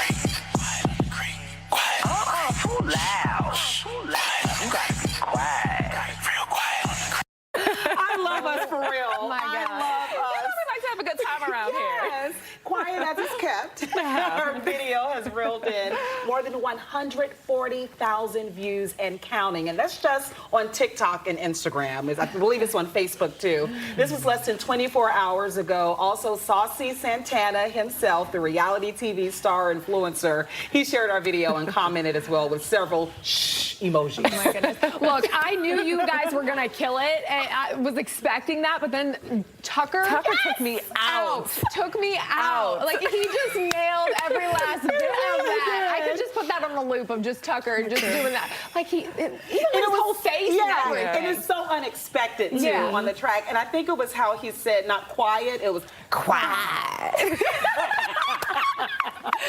So thank you for playing with us. Some people are already asking you about the next one. We have to come up with something else. But we had loads of fun. Yeah, we had a good time. And shout out to Nyasha and Justin, our team here, for taping and marketing. All of those hits. I couldn't take myself seriously when I was filming that. You could see me almost kind of like laughing at my own self. I was like, we thought we had about a minute, 15 seconds to do it between a commercial break. Commercial break. Oh, right? man. Exactly. It was fun getting everyone on board, though. Yeah, if you have one, do your own version and send to us as well. That was loads of fun. But coming up, we're going to head back to Vienna, Virginia. I know they have plenty of creeks there. We're going to check in with Steve, Annie Mae, and Tucker for more of our Zip trips. Stay with us.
moments only on Good Day at 10A. It is Zip Trip Friday, and this morning we're celebrating in Vienna, Virginia, in Fairfax County. Steve, Tucker, Annie Mae are all out there this morning. From hometown team to taste of the town and more, the fun continues this hour. Plus, the heat and humidity stick around on your Friday. Will the steaminess linger into the weekend? We're tracking your full forecast. All right, Good Day, D.C., Maryland, Northern Virginia. It's 10 o'clock on this Friday, August 7th. Thank you so much for joining us. And Steve, Tucker, Annie Mae, they're having so much fun out there this morning in Vienna. Absolutely. Yes. Got to give a shout out as well to your suit this morning. Guy, a moment for the suit. A moment for the suit. Well, I wish I was hanging out there with those guys. In the suit. You might be a little hot out there, though. Hey, guys, what you working on? You know, it's amazing. You throw on one song from the 70s and look who starts celebrating. I come back to life. I come back to life here. Hey, hang on for 1 second. You guys continue. Okay. I don't know where he's going. He's like disappearing right now. Yes. Oh, I know where he's going. So, the Annie Mae fan club is clearly here. And look, they came up with all kinds of creative ways to celebrate her. Okay. Annie Mae, what does that say? You have to refer back to our July 4th show where we had a viewer going up and saying that's Tucker. Okay. And now, I'm just asking. You're infamous for it. Yeah. But here's the other thing. Okay. We got more Annie Mae love back here. So we're going to have to step up the Tucker signs in the meantime. All right, listen, here's the deal. We can talk about Vienna as much as you want, but we want to talk to some of the folks who live in Vienna and make it so special to a community. Guys, how are you today? How are you? Good. Let's brag on Vienna for a little bit. What's so great about it? What do you love about it? We have great stuff. We have people who actually care, the community. They need to be that's what makes it. There you go. And you guys are representing as well. Shop Small Business Association. Vienna Business Association. We work with the communities and the local businesses to help everybody get along and succeed. They can't hear this? No, we got you. Okay. We got you. And we have Oktoberfest, which is coming up on October 3rd. I love it. All right, that's representing the Rotary Club, guys. How are we today? We're doing great. Yeah. So what do people need to know about Vienna if they are not familiar enough with the town? Well, they should be Vienna. Every year we put on a great festival. 43 years of the festival. When is it? What should they know about it? It is Memorial Day weekend, all weekend, and we work with the great town to put together an extraordinary event, and we raise hundreds of thousands of dollars for local and international nonprofits. Fantastic. Love it in the community. Thanks, guys. All right, Annie Mae, we're going to send things back over to you because I know you got some more great people to talk to, too. Oh, my gosh, I know. We're having fun with dinner.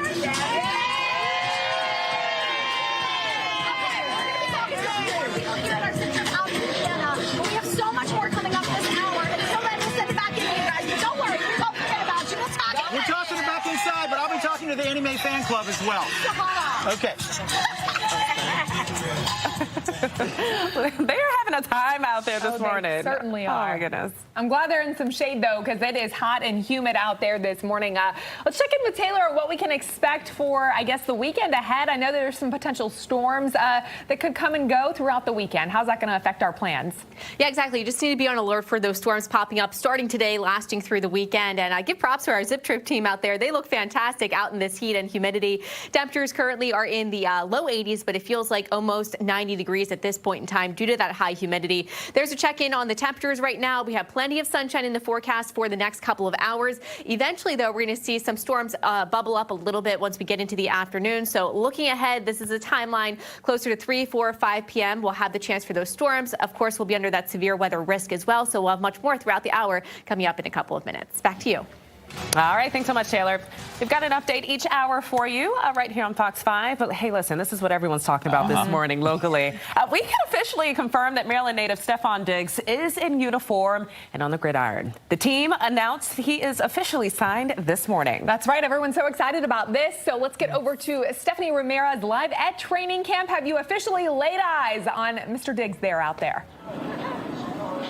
Let me tell you guys, it was a beautiful sight to see Jaden Daniels toss over to Stefon Diggs, number 18 on the field, getting some reps in there. You guys saw it in person. What was it like? Oh, it was unbelievable. Unbelievable. I think that's going to be not only a winning combination, but I think it's going to bring much excitement to Command the Nation. So you're happy about this, to say Oh, yeah. And we got to see him and Terry over here on the side together. Woo-wee! gotta watch out. Y'all better watch out. Everybody's excited for this year. Tell me what you hope he brings to the team. We know there are some things happening off the field. What do you think that's going to do for the season? Well, I think he's learned, number one, and number two, he's not going to allow those outside things to affect what's going on in the locker room. And not only that, we have some veteran guys in the locker room that I think will keep that under control. But to have a guy like that on the team, everybody says he's a great teammate, regardless of what happens off the field. I mean, he's gonna do a wonderful job for us. Yeah. Well, and speaking of veterans, today's Military Appreciation Day here at training camp. Tell me, sir, you told me a little about your service in the Navy. Yes, I'm a Navy veteran, served on board the USS Angio CG-68. So it's always a pleasure to come and participate in this Veteran Appreciation or Military Appreciation Day and, of course, support the commanders. So we know, obviously, two different things, military service and the football team, but they're in a uniform here trying to do something together as a team. Any advice you would give them as someone who worked with a team? Brotherhood. I mean, all teams that gel together and their family, they tend to be more successful. So, yeah, there's going to be some infighting with any family, but as long as they stay together, a fist can knock you out faster than an open hand. Okay, all right. Stay together and hail commanders. That's what we're saying? Hail commanders! That's it. All right, thank you guys. One more thing. I think the back of his shirt says it all. There we go. Josh, show that if you can. That's the very latest here from Ashburn. I'll send it back to you guys. All right, thanks so much, Stephanie. And it's official. Yeah. Fans have been able to lay eyes on Stephon Diggs. Such a great addition. Yes. To the It was home great team. hearing Coach Dan Quinn this morning talk about how great of a teammate, to what the fan pointed out as well. That is key. And he's in shape. The coach said he's ready to roll. Yeah, That's great. We're here for it. He was also praised for his leadership, too, with his last team. So, love it. Welcome, Stephon. All right, let's send it out to Annie Mae, who's at the Zip Trip, and it is time for a little hometown trivia. Annie Mae. I know, guys. We've been having a blast. Of course, Commanders training camp. I wish I was there, too, but we're having a fun time here in Vienna for our Zip Trip once again. Nicole's joining us, an economic developer, the director, of course, here in the town of Vienna. So tell us a little bit about what you do and how your job kind of interworks with everything here in the town. Of course. So with economic development, our goal is to support the businesses that are here. So obviously everything that we're doing here today is telling you great places to shop around town, where to come visit, spend a couple of hours. That's really what our job is to make sure the businesses that are here are successful and hopefully also bring in new and exciting businesses to town. Exactly, and you want people to come out to the area. What's your favorite part about kind of just living kind of within the Vienna area, working within the Vienna area? Vienna is so cute. Everyone is so kind to each other. The community is amazing. You can walk into a store, meet the owner, and they'll recommend the place down the street. Everyone is so welcoming, and it's really walkable. You can just plan a whole entire afternoon around it, and I would just say it's just cute. Like, it's a very cute town. It really is. I know I've kind of course, lived and grown up in the Virginia area near Tyson's, near Vienna for really my whole life, and it really is walkable. I think that's the thing, and there's so many different activities and things to do. So you're the perfect person to quiz about a little bit of things. So we're going to talk a little trivia this morning. Are you ready? Ready. Some of them are easy, some of them are hard. We'll start here. What was the town of Vienna's original name? We have Air Hill, Moss Hill, or Dublin Hill? Your answer, A, B, or C? We are going with Air Hill. We used it as a way to recruit a doctor back in the day. The only requirement for this doctor to come to town was that they changed the name of the town to Air Hill from Scotland. So, very fun fact. Oh my gosh, okay, that's cool. I really like it. I didn't even know that. Okay, we'll go to our second question. What is the oldest business in town? This is actually fun. We have A, a bank, B, a funeral home, or C, a general store. Funeral home. Money and King, 1881. They've been around for so long, and they are still doing extremely well. We're really happy. Oh my gosh, and that's right along Maple Avenue. You pass it right when you're at the big thoroughfare. It welcomes you. Exactly. There you go. I was going to think a general store. God, that sounds morbid, but right? Sorry. Okay, we'll go to our next question. True or false? During the Civil War, Vienna is the site where a railroad was used for the first time in battle. Yes, true. First time in battle, period. It was one of the first, the W&OD Trail, which is where the old rail used to be, is one of the first railroads, and so it was also part of the first battles. And that's really cool. You can actually go out, you can kind of see that over in that area. And there's a lot of information, so if you do come visit the trail in Vienna, There's a whole train station that you can read more about it, and it's just a cool part of the center of town right here on the town green where we are. You can walk over, learn more at the train station or the caboose. It's a meeting point for bikers. That's what I'm digging, the caboose, right? We love it. So there's fun, there's food, and there's a little bit of history behind it, too. We'll go to our next question. Vienna holds an annual Halloween parade. What anniversary is it celebrating? A, 10 years, B, 50 years, or C, 80 years? 80 years. We shut down this gigantic road. It's Maple Ave, but it's really Chainbridge. It is. So imagine getting out of Tyson's on Chainbridge. We closed it down for this amazing Halloween parade. People come from all over the place. Kids love it. It's so much fun. Really recommend. Exactly. And we're, wrapping up the summer right now. I know a lot of people are sick of that heat. At this point, we're like, woo! So tell us a little bit more about the Halloween parade and what people can expect if they come out to the area for it. Gosh, what can't you expect? You've got dancers, you've got different theater groups, you've got electeds, you've got a whole bunch of people dressed up. I'm already trying to pick out my outfit. So, I'm expecting a little some play with the belly has got to be incorporated. That's always so much fun. Well, thank you so much for joining us here for a little trivia question. So, of course, we're going to learn so much more here about the town of Vienna. We've been doing it for 2 hours. We're going to do it for another hour here on Fox 5 for our Zip Trips. Thank you so much for joining us today. Thanks for having us. And we hope to see the little one a little bit after Halloween. Soon. He'll be your next guest. He can be our next guest on Fox 5. Thank you so much. All right, that's going to do it for our trivia question. We got so much more here on Fox 5, so stay tuned.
Well, since it feels like we have all the humidity of the islands or the beach, we figured we might as well celebrate the beach, right? Yeah. So this is Heather, this is Gabby with cocoa, sodas, and sweets. And we've got the sodas, we've got the sweets. We're going to get to it all in just a few minutes. But you guys are going on 4 years in business here. Just about. You're absolutely killing it. I feel like we're at the beach with the humidity right now. I do feel the same. Was that part of the whole idea, the vibe behind Coco's? Absolutely. Our family loves the beach. It's a small family business, and we just thought, how can we bring the feeling of being at the beach or summertime to Vienna? And so you did it, and you've been successful and going for years now. But the whole, like, the dirty soda concept, this is really getting more and more popular all the time. For lack of a better way of putting it, what is it? What is it? How would you explain this to someone? So surprisingly, the dirty soda concept is not new. It's been around for 15 years. It just has, through social media, exploded nationwide. You start with a base soda, like a Coke or a Pepsi product. You add in flavored syrups, fresh fruit, fresh purees, and you top it off with cream. So there you go. And it's just as good as that. Gabby, you're going to make one in just a minute. But what do we have here in front of us? Because we do have some that you already made that are on display. So what types of flavors are we talking about? So right here we have one of the waters, which is the Bells. So you can do like sparkling water drinks. Then we also have the Honolulu. So this is blue raspberry, peach, and lemonade. And then we have a Nag's Head, which I'll make for you in just a minute. Okay. And then we have the Cottons, which is a kid's drink with raspberry syrup and cotton candy on top. Oh, this is so fun. I mean, you have to have fun with it, right? Yeah. When you have the whole drink concept. But you also have specialty gifted food items. Yeah, we do. We have pretzel bites, we have fresh made sugar cookies, and then we bring in seasonal treats. Yeah, something for everybody. Yeah. And to go back to the beach theme, a lot of your drinks are named after... All of them. After a beach or a surf wave, yeah. Beach or Around the surf country. wave. Now you're speaking my language. Yeah. All right, let's make one. What do you want to do today? So we're going to be making the Nag's Head. So we have a cup of ice, and we're going to do a pump of coconut syrup. Okay. And then we add Diet Dr. Pepper. Hence the soda that we're making dirty here. Yes. With our And coconut then flavor. we're going to do about 2 pumps of coconut cream. Ooh, so we're doubling down on the coconut. And then we'll add a little bit more of that. And then to top it off, some fresh lime. Oh, very nice. And then... a little lime juice in there. Yeah. And then do you want to try it? I absolutely want to try it. Are you kidding me? He's totally transformed the soda, right? I know. I love that. The coconut cream, I think, is that's the one that really hits you in there. It's a secret. Yeah, it definitely takes away. I don't taste the soda at all once you put it in here, which is great. So how many different flavors do you offer? Do you change them up all the time? We don't typically change them, but we offer Coke and Pepsi products. I think that's unique to us, like most places don't. Flavor-wise, though? Yeah, which is we have Pepsi, Coke, Sprite, lemonade, Fresca, Mountain Dew. And then how many combinations can you make them with all your... Probably like over 50. You can do the create your own, so you can do whatever syrup, whatever soda, whatever topping. Oh, that's Make so it your fun. own. Yeah. All right, we're going to do that next time. So you've had success here for 4 years now in Vienna. What's next? We have hopefully some new surprises coming in the future. Okay, all right. Stay tuned, as they say, for that. This is fantastic. As for the location you have right now, where do we find you? 513 Maple Avenue, just right across from Chick-fil-A. That's awesome. Do you have a favorite of the drinks? Nag's Head is my favorite. This one? What about you? Hands down. The Honolulu. Lemonade. That's the blue one, the light blue one? That is an absolutely gorgeous color, by the way. I think that one might disappear off the table, too. I don't know who's going to take it. I'm just saying it might disappear in the next couple of minutes. Give them some love. Thanks, guys, for coming out today. We appreciate it. And even if you don't want the sodas, grab some great snacks as well. Everything's super colorful and super cute. Thanks, guys. Appreciate it. Heather, Gabby, thank you very much, guys. Cheers to everybody. We're going to be back with more. We've got about 40 minutes left. We'll keep it in Vienna with Tucker right now, and then we'll see you with a little bit more fun and more food and festivities all still to come. Tuck?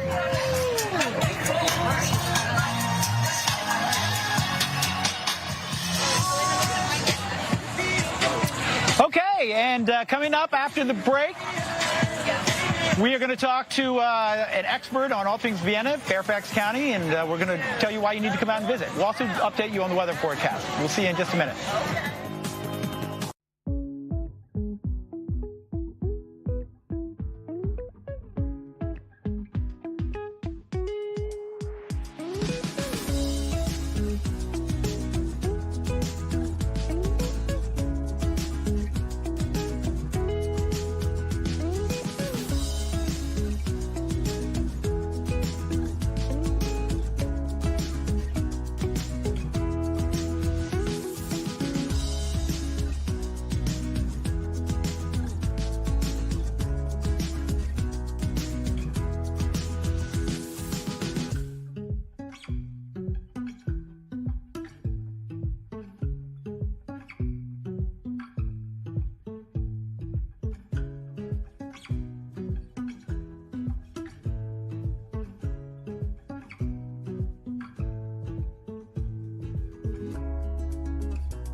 Welcome back, everybody. We're having a wonderful zip trip out here in Vienna.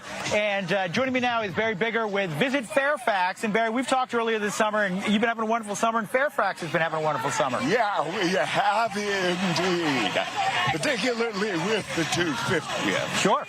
Here we are in Vienna, a very special place, a very magical place, and really shows off Fairfax County in a great way. You know, just going down Maple Avenue and Church Street, all the shops, the antiques, the specialties, the restaurants, that is a day of in itself. But when you look around the whole area, we have Wolf Trap, the only national park dedicated to the arts. Which is just an amazing place to see a show. If you've never been to Wolf Trap, it's a lot of fun. Amazing indeed. Also, Meadowlark Gardens, which showcases the only Korean bell garden in the Western Hemisphere outside of Korea itself. But there's so much here in Vienna. You can spend days here learning about Civil War history with the Freeman House. You can go and see live entertainment at Jam. Yep. There's so much here in the fall, in the late summer, farmers market. But their Halloween parade here in Vienna is a highlight. So summer's wrapping up, and we got a couple more weeks before everybody's back to their work schedules and their school schedules. Yeah. Any events in particular out here in Vienna or in Fairfax in general that people got to attend here? Yeah, for sure. Take time to go to Wolf Trap and check that out if you haven't. But also around the county, in the south part of the county, the Workhouse Arts Center, a fabulous place to go. And in days like today, check out the water parks, because we have quite a few. I love it. For more information, your website is www.fxva.com. That's easy to remember. All things Fairfax. And you can see that information right there. Barry, thank you for joining me, and enjoy the rest of the summer. And it's been great seeing you out and about all over Fairfax. It is with you. Yes. Thank you. Okay, now Barry's doing the weather. He doesn't realize it, but he's doing the weather for you here because he's sweating just a little bit on the brow. And maybe I can show you the 7-day forecast. I want to mention it's going to be in the 90s later this afternoon. It's going to be a hot afternoon, and we do have the threat of thunderstorms returning. All this water in the atmosphere causing us to sweat, likely to drive more thunderstorm activity under a slight risk for storms later today. We're going to do that again tomorrow and Sunday. So when you come to Fairfax, come to Vienna, just make sure you're ready for some hot and humid conditions out here. But that doesn't stop us from having a good time. Not at all. Not at all. There you go. 82 degrees at 10 a.m. Okay, I'm going to toss it back inside. That's the latest from out here in Vienna and Fairfax. Come out and visit, guys. Back to you. All right, Tucker, thank you. We are waiting live here this morning out from Commander's Training Camp in Ashburn, Virginia, as we wait to hear from Stefan Diggs for the very first time as a new commander.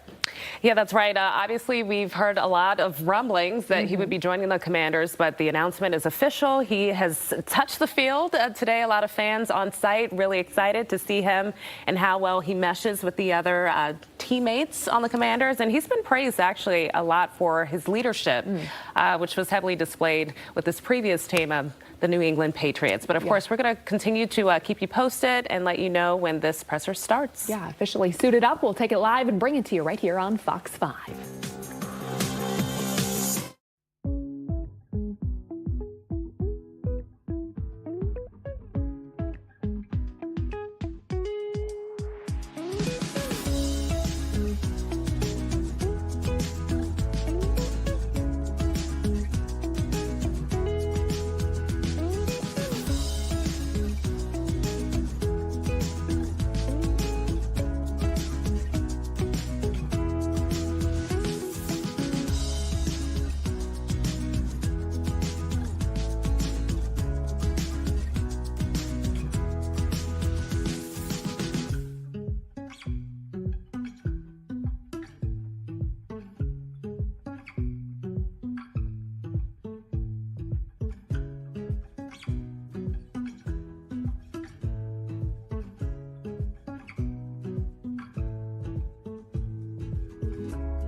sold.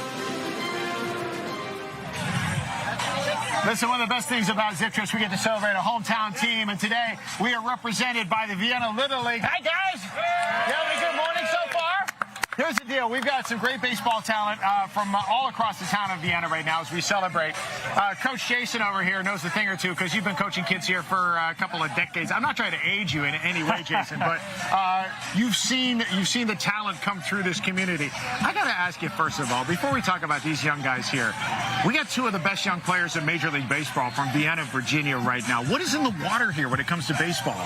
You know, it's something that we've been fortunate as a town to watch those guys come through from these ages and really showcase themselves at the highest level. So I've personally enjoyed it. I think it's great for the kids and the families to see what is possible when you put a lot of hard work in, and to watch those guys on TV is pretty amazing. You see somebody like Bryce Eldridge who's tearing it up right now with the Giants, James Triantos with the Cubs. They came up the same way that these guys did. Absolutely. I remember my first experience seeing Bryce Eldridge on the field as he put a ball out, and I don't think the ball left 10 feet off the field, and I was like, welcome to Vienna Little League. Yeah, that's what it is. So it's something for everybody. We're going to meet some of these guys in just a minute. Right now, you've coached all different levels, and right now you're working with the Challenger program, which is really, really cool. Tell me about that. Yeah, so this is my 8th year doing Challenger baseball. I took over from Steve Jones, who had done it for about 6 or 7 years. It's just wonderful. It keeps on growing. We've got Augie here and then Sammy, 2 All-Stars, and we meet up each Sunday every spring, and it's a ball. I don't think I'm unfortunately going to ever give it up because the bonds are just incredible. That's the thing, and you played baseball your whole life, but when you see the love of the game through these eyes, it's got to be so meaningful to you. Yeah, so I mean, the program is as much about the challengers as it is for the Little League kids. Yeah. So my expectation for everybody involved is it goes beyond just the baseball field and the community, and they do a wonderful job. This is awesome. So Augie's over there. So listen, we were talking earlier. Who's your favorite team? The Orioles. The Orioles. You like the Orioles, and you like playing baseball? Yeah. Yeah. What position do you like the most? Third base. Yeah? Yeah. All right. He's pretty good out there, too. So this is awesome. So, Coach, I'm going to talk to some of these guys real quick. You hang tight with Augie here. But in the meantime, obviously, we can't do a hometown team without our friends from John C. Flood. And they're going to be handing out some gifts to these guys as well. You might as well go ahead and do that while we're talking here. But, guys, I want to talk to you, first of all. Who's your favorite team? The Yankees. You like the Yankees? Uh-huh. And now what about our hometown team? Do you have a favorite player for the Nationals? CJ Abrams. He's really good, isn't he? What about you guys? Who's your favorite team? The Dodgers. The Dodgers, because they win all the time? Also because my mom was from LA. Okay, so you got a family connection, so you get a pass there. I like it. Plus the UVA hat. You know, it's kind of, you never know, right? Listen, Coach, what's so special about Vienna Little League? Just being able to see these kids grow from T-ball all the way up through our intermediate division of 13-year-olds. It's a great program to see them progress over the years. Yeah, this is awesome. I'm going to come on right over here because, young man, you actually have the national shirt on. Who's your favorite player? CJ. Yeah, what is it about CJ that makes him so special? Because he's a lefty shortstop, and a lot of lefties don't play shortstop. Yeah, they don't, do they? That's pretty rare. And he's also an all-star. How about you? What position do you play, or what do you like? Pitcher. Your pitcher? All right, what about you guys? Who's your favorite team? The Cubs. The Cubs? I'm a Mets fan. A Mets fan. Is there any other Nationals fan here? There we go. All right. Are you a CJ fan too? Or I'm a James Woods fan. Yeah, because you could probably hit the ball as far as James would, right? Sometimes. Someday. Listen, what does it mean to you guys when you know that you have major leaguers that have come out of the same programs that you guys are playing in now? It means that you could see how they did. Yeah. And how special this Vienna Little League is. And you know, if you keep working hard, then you could end up there one day too, right? Yeah. That'd be pretty awesome, wouldn't it? Well, listen, I appreciate you guys coming out here. I'm gonna jump around you because I want to come back to Coach here for a second. So, Coach, when it comes to the whether it's the Challenger program, if people have a child that they want to get involved in, or just Vienna Little League, what do you recommend for folks to get involved? You know, there's obviously a website that's well known, and social media has grown in terms of the communication to the community. So we encourage everybody to come out, help coach at the earliest levels in T-ball, and you'll instantly make, you know, lifetime friends as I did 11 years ago when I started in the league. Like I said, I was introduced to the league 25 years ago through Bill Servadak doing pitching lessons, and I ultimately moved my family of 6 here. Wow. And I have never looked back. So I love seeing new faces. I've been on the board for 11 years. It's just a wonderful community. You'd be hard-pressed to find a better organization than Vienna Little League to support these kids and the experience overall. Well, Coach, you're a great ambassador as well, and I know you played your college ball in Virginia as well. Thank you. And one last thing I'd like to go ahead and give you a Challenger shirt. Oh, this is awesome. All right, I will proudly keep this one for sure. And in the meantime, even if I wore this, I would not be the best dressed here because these guys look awesome. How cute is this, by the way? I mean, everybody is... Where it starts. You look good. Are you a Nats fan? Yeah, you are. I like it with the flag and the uniform. Hey, listen, give a big shout out and support. And if you can volunteer, whatever it is, go on the website, find the information. Good luck to you guys with the Challenger program. Good luck to you guys with your baseball careers. And for those of you who do root for the Nats, do it loud and proud, all right? CJ and James Wood over here. I appreciate it, guys. Hey, listen. I told you, there's something in the water here when it comes to baseball. From the Little League level to the Major League level, they're celebrating. All right, that's it from our hometown team here in Vienna. Anime. All right, here on the main set for our Zip trip in Vienna. And we have a very special guest with us this morning. A little junior reporter. His name is George, and he is dressed to the nines today. We gotta ask where you got your suit from. Do you know? No. He doesn't know. It's okay. We love it. You look great. What did you pick out this morning? Did you pick it out yourself, or did your mom and dad pick out for you? Well, I really like the suits that come with the pants, and this was like the only suits I had with the pants, and I was like, last night I was like, okay, I want the suit with the pants. Exactly. Yeah. We love it. Okay, so we gotta introduce George to our audience here. George, where do you go to school? Here in Vienna? Yes, actually Vienna Elementary. What do you like to do at Vienna Elementary School? Do you like, I heard you like a little bit of history class, Yeah, right? I do like history. I do like history and geography. Oh, and geography, too. What do you like about those two things? I like learning about, like, history of Europe and, like, geography, you know. A little bit of geography? Yeah, I know. history, George was telling me like before. The map. Yeah, George was telling me before we started that he's been to a lot of different places. You've been to a couple places in Europe, right? Yes, actually a couple. Okay, where'd you been? I've been to Croatia, Switzerland, England, France. Okay, if you had to pick one of those that you liked the most, which place did you have the most fun? I did really like Croatia and Switzerland. Switzerland is very nice. Ooh. I don't know. I really like. Oh, it's hard to pick one. Oh my God! I know you've been to a whole lot of different places for an 8-year-old, Mom and Dad. You hear that? We love it. Okay, so we're here on Fox 5, and we're having a good time in Vienna. Of course, Yes. You go to Vienna Elementary School. What do you like so much about living here? Do you have a bunch of friends? Yeah. You do? Yeah. What is the most fun thing about maybe? Oh, I know you play baseball too, Yes, right? baseball. Yeah. Okay, so what do you like the most about baseball? Do you have fun with all your friends? Yeah, I actually have a ton of fun. My one, actually, like 3 of them play baseball with me. 3 of your friends play baseball? Who are your best friends on planet Earth? Probably my two friends who have been my friends for a long time. Their names are Callum and Knox. They've been my friends since I was like a little baby. Oh, since you were a little baby. You want to say hi to them? Sure. Say hi. Hey. Okay, so we know you play baseball with the 2 of your friends, of course, in the area. Yeah. Do you not play baseball with them? Well, I play baseball with Callum. Oh, you do? Not Knox. Not Knox. What does Knox like to do? Actually, I don't really know. You don't really know? I mean, of course, he goes to the same pool as me. I saw him yesterday. I love digging into the mind of an 8-year-old. This is amazing. This is so much fun. Okay, so we talked about your school. We talked about baseball. What do you like the most about baseball? Most about baseball, I don't know. Throwing, hitting, running. I like when I hit. Yeah. But my favorite part about the whole game is probably the end because, you know, I love sugar and we always, and at the end of each game someone brings like a snack or like a drink. That's the best part? Yeah. Okay, do you get orange slices when you're done? No. No orange slices. When I played softball back in the day when I was a young kid, they always brought orange slices or like Pringles or something like that, right? Yeah. Okay, we're at the point of the interview where we're almost done. Don't you worry. I know it's getting hot out here. Here, I'll give you this. You want to ask me a question, Mr. Reporter? Sure. I actually have 3. Okay, I'm ready. My first one is, what is your favorite animal? Ooh. I would say my favorite animal is a giraffe because they're tall and they have a big long neck and they can eat things from the trees. I like animals. My favorite animal is probably a moose. A moose? Why a moose? No, I like them. Yeah, they're huge and they have the antlers. Okay, we have time for one more question. You got it? Okay.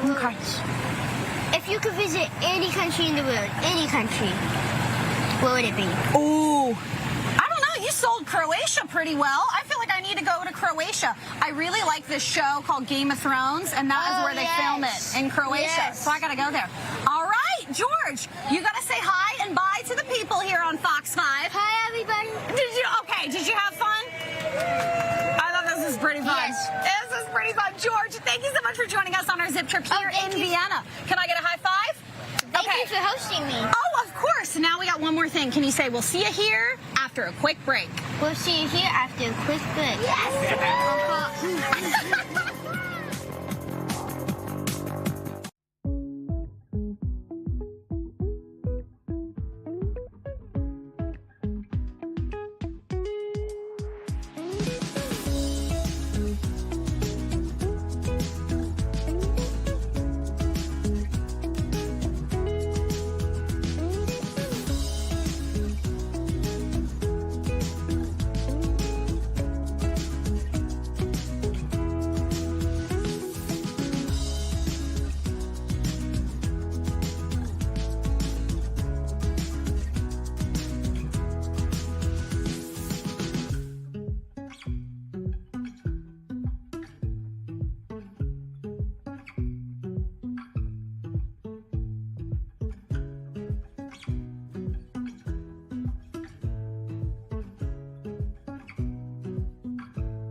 once again for our zip trip. You get me again. Surprise to talk about yours. We love it. We have, of course, the team from Velocity Dance. Thank you guys so much for joining us today. Thank you. We are super excited. We see the ladies behind you, and we're going to get a quick performance from them. But why don't you just tell us about Velocity Dance?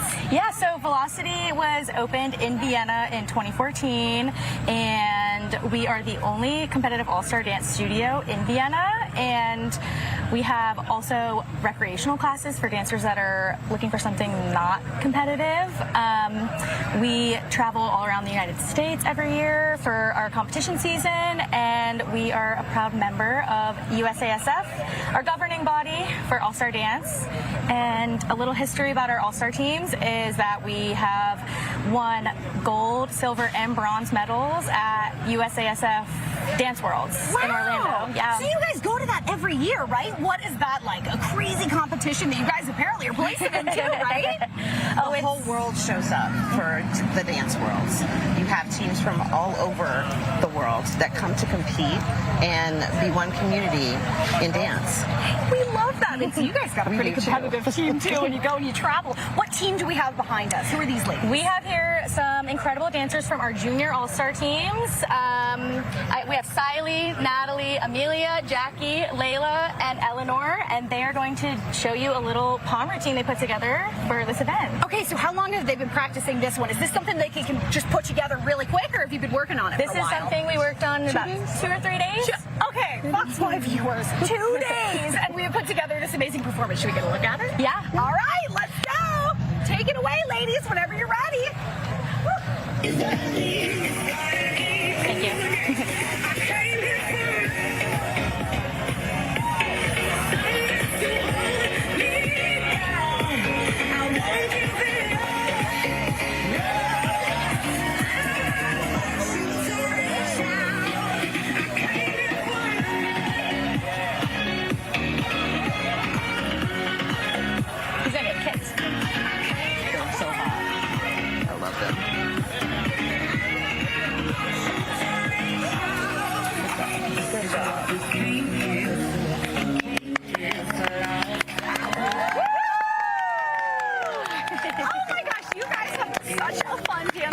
you. And I know you said you were working on it for only 2 days, and you put together that? Oh, yeah. So you have some pretty talented dancers with us today. Yes, they're very hard workers. They show up every day. They're happy to be together, happy to be at Velocity. We're very grateful to have this group of girls. We love that. And the energy, you can just feel it. They look like they're having a good time. Is that kind of what you guys have when you have dance classes? It's the whole community of Vienna, really. They're so close. They know each other. They go to school each other. They live in the same neighborhoods, or they go to neighboring schools. And the whole town of Vienna is very much like that. When the community comes together, it is nothing but love here. And that's how it is at Velocity. I really love that. And I know you were talking about the performances you do. You go to the World Championships, of course, in Orlando. But do you have any upcoming performances that we could go to?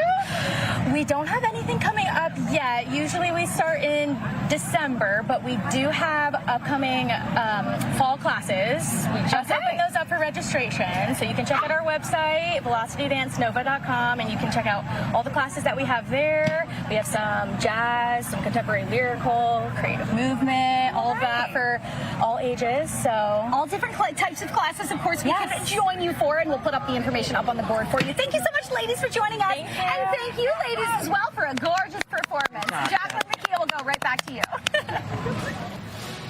All right, Amy Mae, thanks so much, all of our friends out there at our Zip Trip. We are standing by as we wait for the newest commander to take the podium. Stefan Diggs officially signing with the team.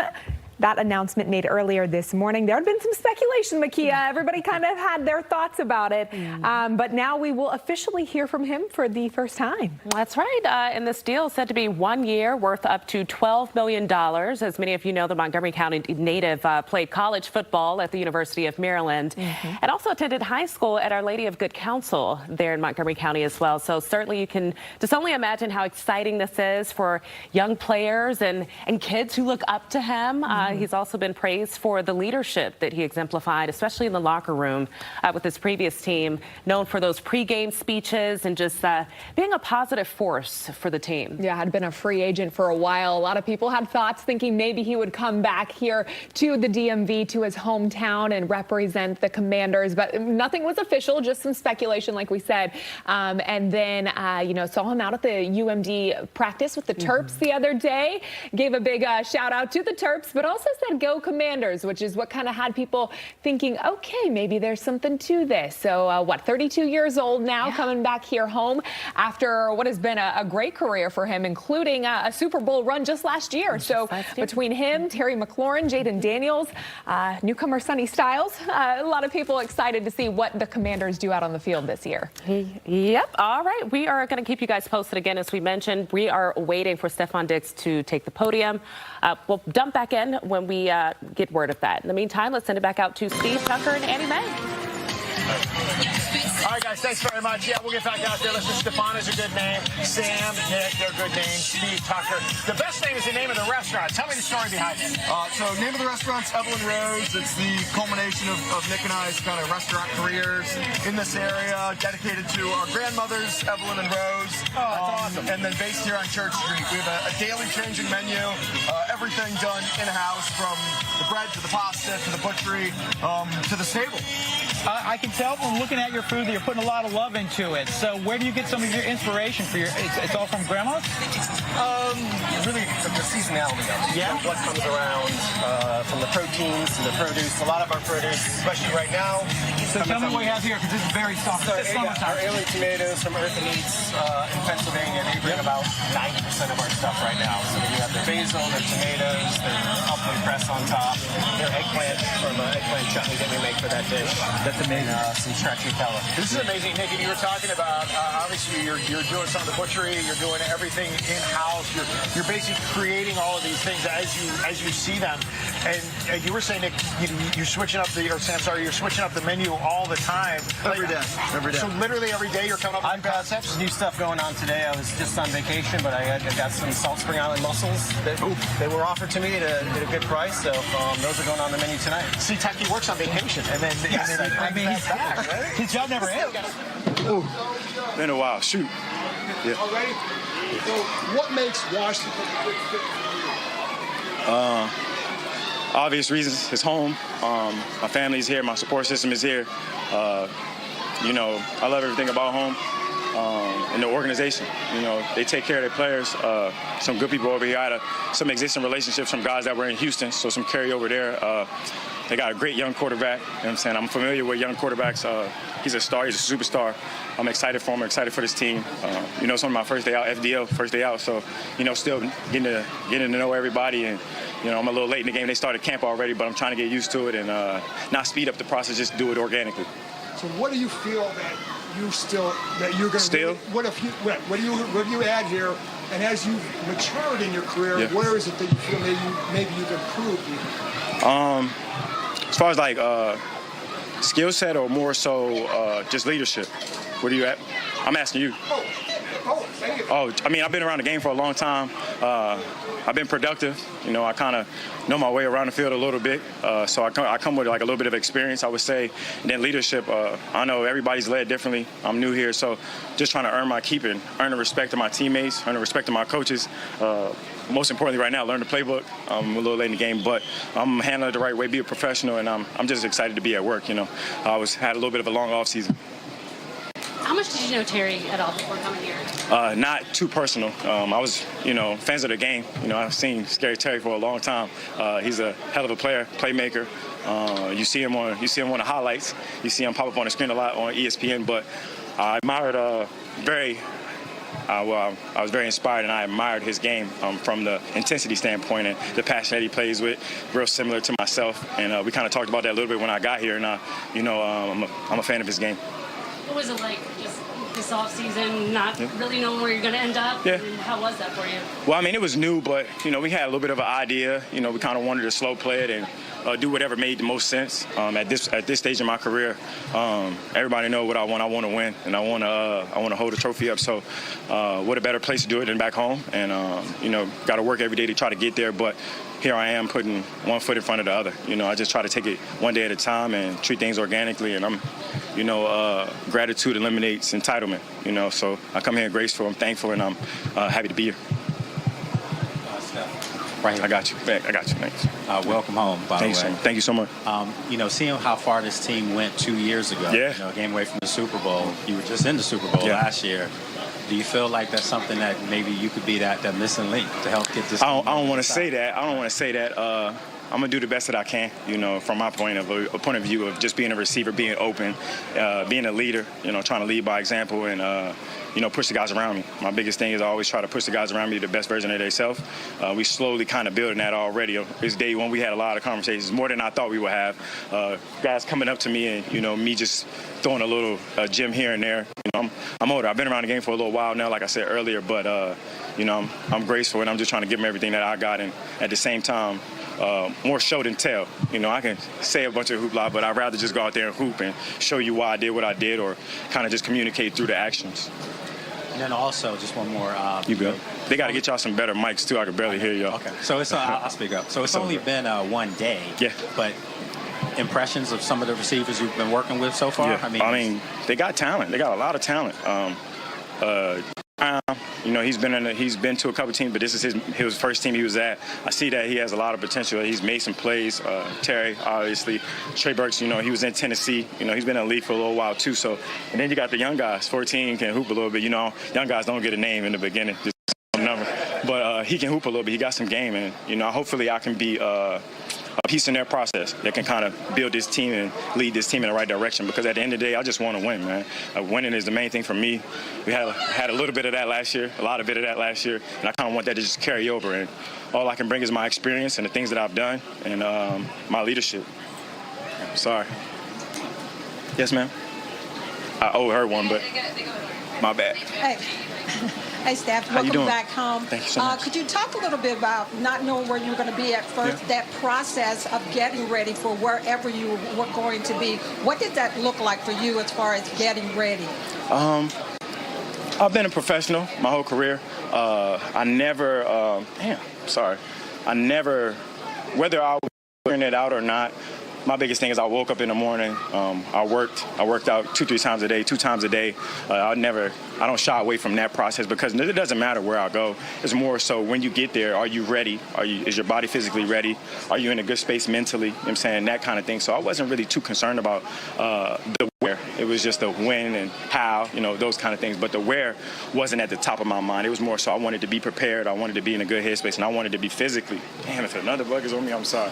I wanted to be physically in the right spot, and so I could come in and be ready to do whatever they need me to do. You know, be in shape, being able to run around. You know, we had a little humid day.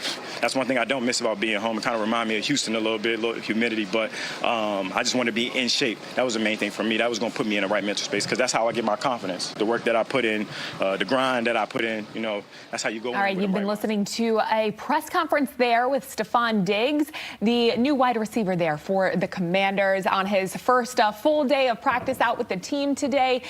We're going to keep that streaming for you. He mentioned a lot about how honored he is to be back here in the D.C. region, his hometown.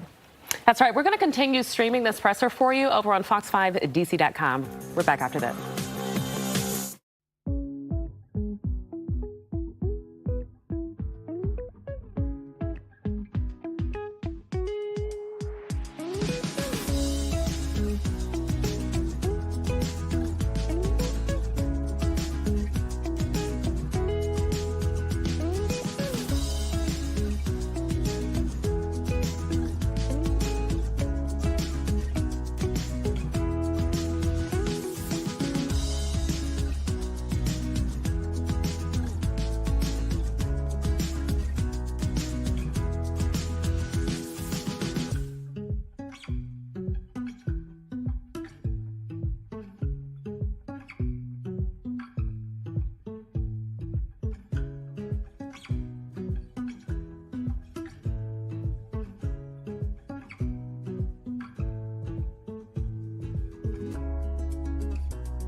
stay ahead.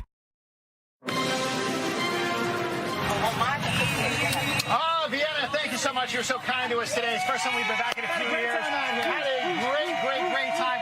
Thanks to all the Zippies, as always, Corey. I never got to say hi, brother. It's good to see you today. We had a lot of fun times. Where'd her fan club go?